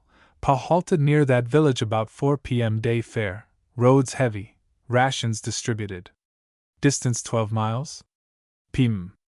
Wednesday, 8th. Rain set in again about 1 a.m., and soon grew to a furious storm. The whole camp helplessly at its mercy. At 8 a.m., took road again. Marched a little beyond Waynesboro, and formed a junction with Army of Potomac. Day pleasant, roads very heavy. Distance 11 miles. A.m. Thursday, 9th. Rested. Muster rolls of 23rd gave largest number during the campaign, viz., 519 officers and men. Friday, 10th. Out for reconnaissance in company with 71st NY under arms all day in a bare field beneath broiling Sunday returned to camp about dark. Distance 8 miles. Saturday, 11th. p.m. Column moved toward Hagerstown, the 23rd having the advance. Bivouacked a mile beyond Gettysburg. Company B, 23rd, detailed for picket duty at the front. Evening pleasant. Distance 5 miles. p.m. Sunday, 12th. Countermarch to Gettysburg where took the Cavetown road, reaching the latter place about noon. Here encountered another terrific thunderstorm. Several men of the 56th NY, struck by the electric fluid, and one of them killed. Fresh beef rations furnished. Bivouacked in a field which the rain flooded and converted into mire. Roads pretty good and morning comfortable. Distance 9 miles. Monday, 13th. Marched toward Boonesboro. Bivouacked at dark in a rough, stony field, the fires of different encampments of the Army of the Potomac visible in the distance. Rained much through the day, very muddy. Distance 10 miles. Tuesday, 14th. Crossed fields to Boonesboro and Hagerstown Pike. Followed it toward the latter to Beaver Creek where encamped. Day pleasant. Distance 5 miles. Wednesday, 15th. At 7:30 a.m., started for home, taking the Pike for Frederick. Reached Frederick about 6 p.m., and Monocacy Junction about 10 p.m., where encamped in a grove. Weather comfortable, sky overcast most of the day, road dry and pretty smooth, though hard for the feet. A member of the 56th NY fell dead on reaching camp from exhaustion. Distance 25 miles. a.m. p.m. p.m. Thursday, 16th, waiting for transportation. Friday, 17th, took cars for Baltimore. Arrived about 4 p.m. Marched to the Philadelphia depot, and thence to Harrisburg depot. About midnight took train for the latter city. p.m. Saturday, 18th, en route for Harrisburg, which we reached about 9 p.m., and at midnight got under way again for Elizabethport, N.J., without change of cars. p.m. Sunday, 19th, halted at Easton, Pennsylvania, where citizens poured out en masse to feed us.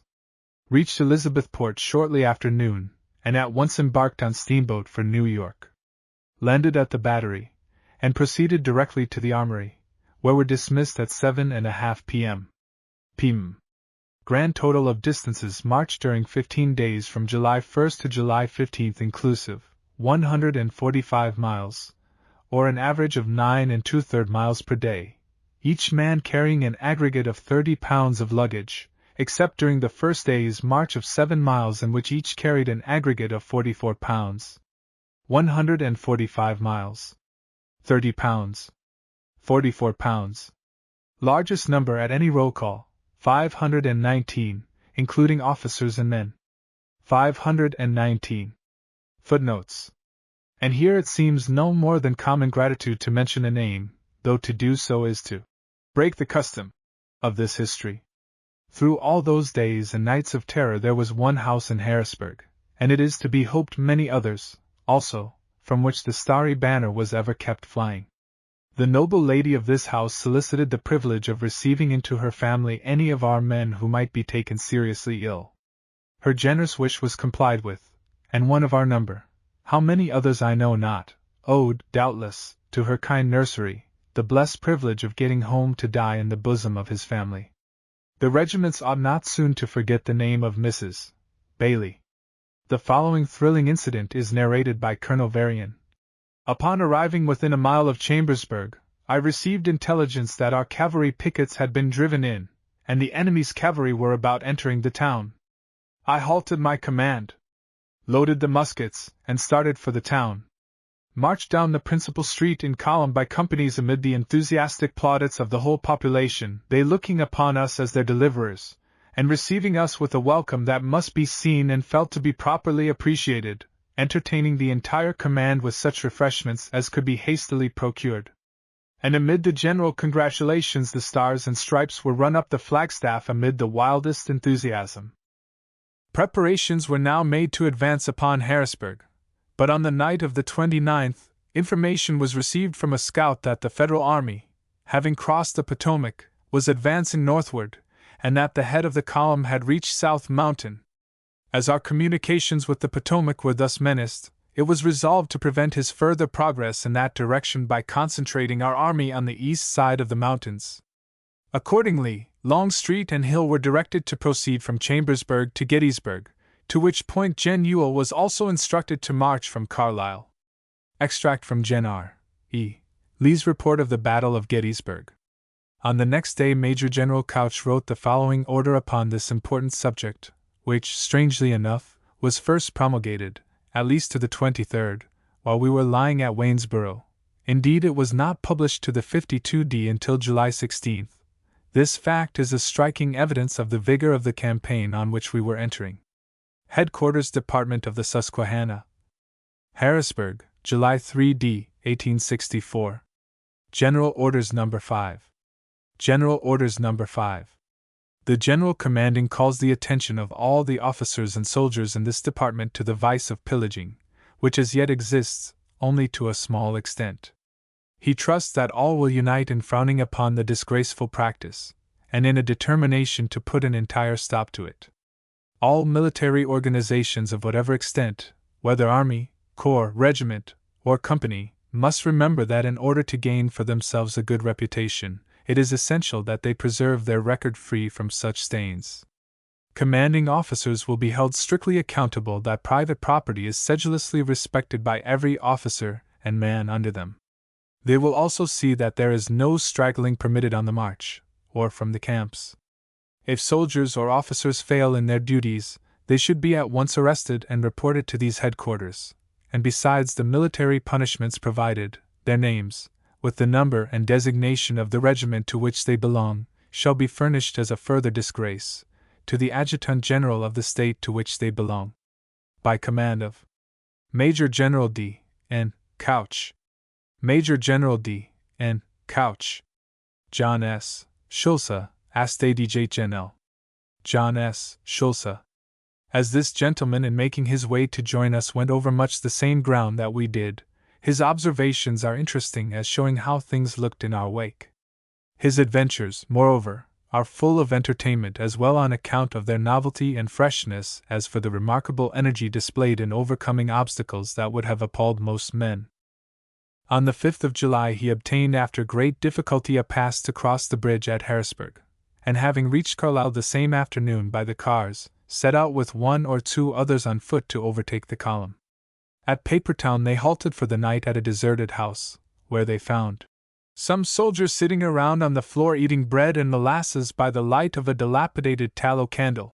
Next morning they entered upon the mountain road leading to Laurel Forge, which they found still nearly impassable. In the words of the narrator, "It was nothing but mud of the worst kind." Thus we traveled for many weary miles till we came to where a number of the 37th Regiment had been encamped with their teams. The road grew worse as we proceeded. We began now to pass a good many stragglers and wagons, some of them stuck in the mud, the soldiers with ropes assisting the horses to get through the well-nigh impassable mire. We came to a wagon that had broken down, belonging to the 37th, and found in it a barrel of hardtack from which we filled our handkerchiefs and ate along the way, soaking it in the brooks to make it easier for our molars. We were told for our encouragement that the further we proceeded the less chance we would have of getting anything to eat, and we found it so.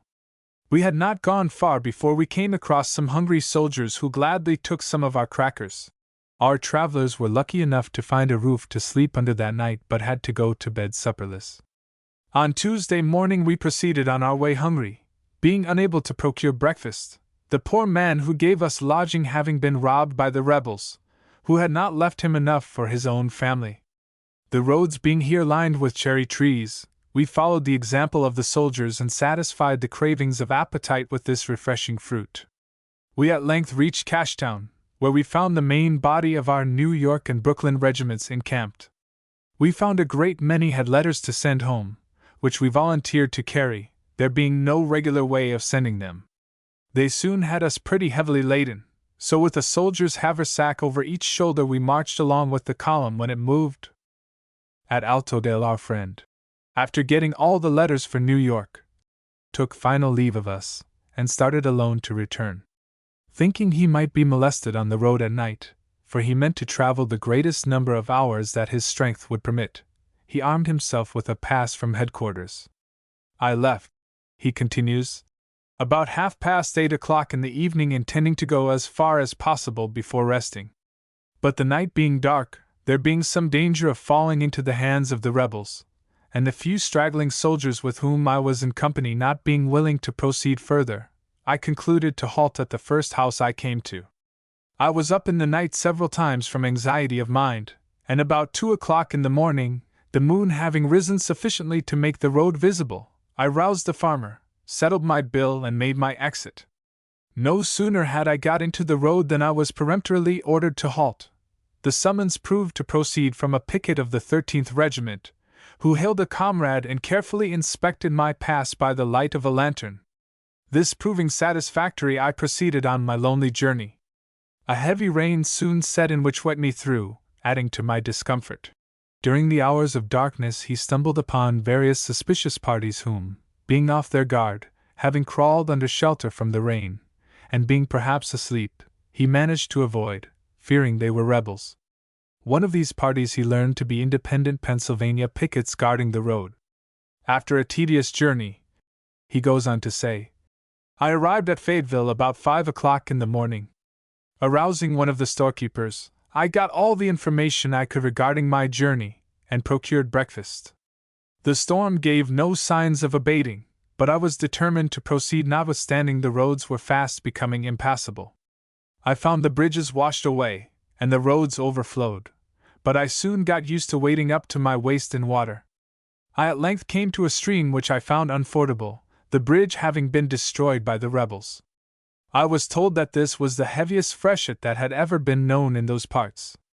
Having engaged a boy to pilot me across the stream, I gave him charge of one of my mail bags and cautiously followed him. We found a temporary structure crossing the stream, along which we picked our way. But when we had got about half across, the whole structure gave way and we found ourselves floundering in the water. After desperate exertions we managed to reach the shore, and I proceeded on my journey. I at length came to a railroad, or the remains of one. The rebels had torn it up, burnt the sleepers, and twisted the rails into every imaginable shape. I reached Shippensburg in time to learn that there was no train till next morning. Although tired out, I concluded to push on to Carlisle in hopes of catching a soldier's train at that place. About 6 o'clock in the evening I arrived at a small village where I got supper. About 7 o'clock I started again for a night's tramp, not being able to obtain any conveyance. I walked on till dark by a very circuitous and muddy road, being at times bewildered, till finally my route seemed to lie along a large stream of water. I was now becoming scarcely able to stand from so many hours' severe walking, occasionally stumbled headlong, in danger constantly of walking into the river. It became very dark, and the mist rising from the river made the road and water all look alike, and I had to feel my way along step by step.